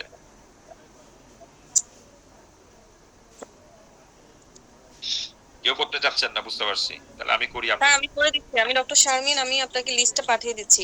এখানে চ্যাটে পাঠিয়ে দেবো। হ্যাঁ হ্যাঁ, চ্যাটে যাদের যাদের নাম আছে, আইডি নাম্বার গুলা, ওইটা দিয়ে আমাকে একটু পাঠাই দেন প্লিজ, তাহলে আমার জন্য সুবিধা হয়। স্যার শুধু রোল নাম্বারগুলো পাঠিয়ে দেই। হ্যাঁ হ্যাঁ হ্যাঁ, শুধু রোল নাম্বার গুলো পাঠাই দিলে হবে, আমি বসাই নিব। জি স্যার, একটু পাঠাচ্ছি আমি।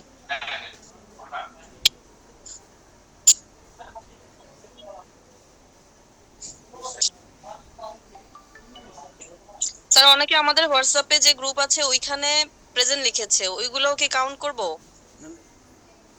সবাই তো মনে হয় দেয়নি। ম্যাডাম হোয়াটসঅ্যাপে দিচ্ছি, কোথায় দিব? দিয়ে দেন আপু। হ্যাঁ, এখানে মানে 7-8 জনের মতো দিছে। সরি, আমি একটু উঠে গিয়েছিলাম, কারণ আমার ওই হাতে কলম খুলতে গিয়ে হাতে কালি লেগে গেছিল, পুরো হাত ভরে গেছে। হ্যাঁ, আমি বলছি, আমরা এখন একটা যে কাজ করতে পারি, ক্যাট বুকের সাথে সাথে আমরা একটা হোয়াটসঅ্যাপে গ্রুপ খুলি, রিসার্চ মেথোডোলজি ISU। হ্যাঁ, এটা একটা কেউ খুলেন, খুলে আমাকেও অ্যাডমিন রাখেন, যে খুলবেন সেও অ্যাডমিন থাকেন। তাহলে আমাদের এই যে লেকচার গুলো দিতে হবে, এটা তো আমরা তখন আমাদের ওইখানে দিয়ে দিতে পারবো, বুঝছেন? Thank you sir. হ্যাঁ, হোয়াটসঅ্যাপে। হ্যাঁ স্যার অফিস থেকে বললে স্যার যে গুগল ক্লাসরুম ক্রিয়েট করে দিবে স্যার। এটা করলে স্যার সুবিধা হবে স্যার, আপনার যত ম্যাটেরিয়ালস আছে সবগুলি গুগল ক্লাসরুমে দিয়ে দিলে হ্যাঁ, তাহলে স্যার আমাদের প্রয়োজন অনুযায়ী স্যার আমরা ওটা দেখে নিতে পারবো স্যার। কোনো অসুবিধা নাই। তো এটা কি আমাকে করে দিবে অফিস থেকে নাকি? অফিস করে দিবে, আইএসসি করে দিবে স্যার। আচ্ছা, তাহলে করে দিলে তো ভালো। আর যদি করে না দেয়, আমি সেটা বলছি, যেটা আমি নর্দানেও পড়াই, আমি রণদা প্রসাদ শাহ ইউনিভার্সিটিতেও পড়াচ্ছি, এখন 2টা জায়গায় এখনো আছি পার্ট টাইম ফ্যাকাল্টি হিসাবে। তো সেখানে কিন্তু আমরা ওই হোয়াটসঅ্যাপে একটা গ্রুপ খুলে ফেলি, বুঝছেন? খুলে ফেলে সেখানে আমরা সব ম্যাটেরিয়ালস গুলো দিয়ে দিই, যার যখন লাগে সে সেখান থেকে নিয়ে নিতে পারে। আর যদি গুগল করে দেন তাহলেও ভালো, কোনো অসুবিধা নাই। গুগল ক্লাসরুম থেকেও আমি নিয়ে নিতে পারবো, মানে আমি দিয়ে দিব, আপনারা নিয়ে নেবেন। ঠিক আছে, বলেন আর কে কি বলতে চাচ্ছিলেন? স্যার আমার একটা কোশ্চেন ছিল বলেন। স্যার, ওই আমাদের গাইড কখন সিলেক্ট করে দেওয়া হবে? এইটা সাধারণত করা হয় যখন আপনি ডিজার্টেশন সেমিস্টারে চলে যাবেন, যে সেমিস্টারে আপনার ডিজার্টেশন আছে সেই সেমিস্টারে ইউজুয়ালি করা হবে।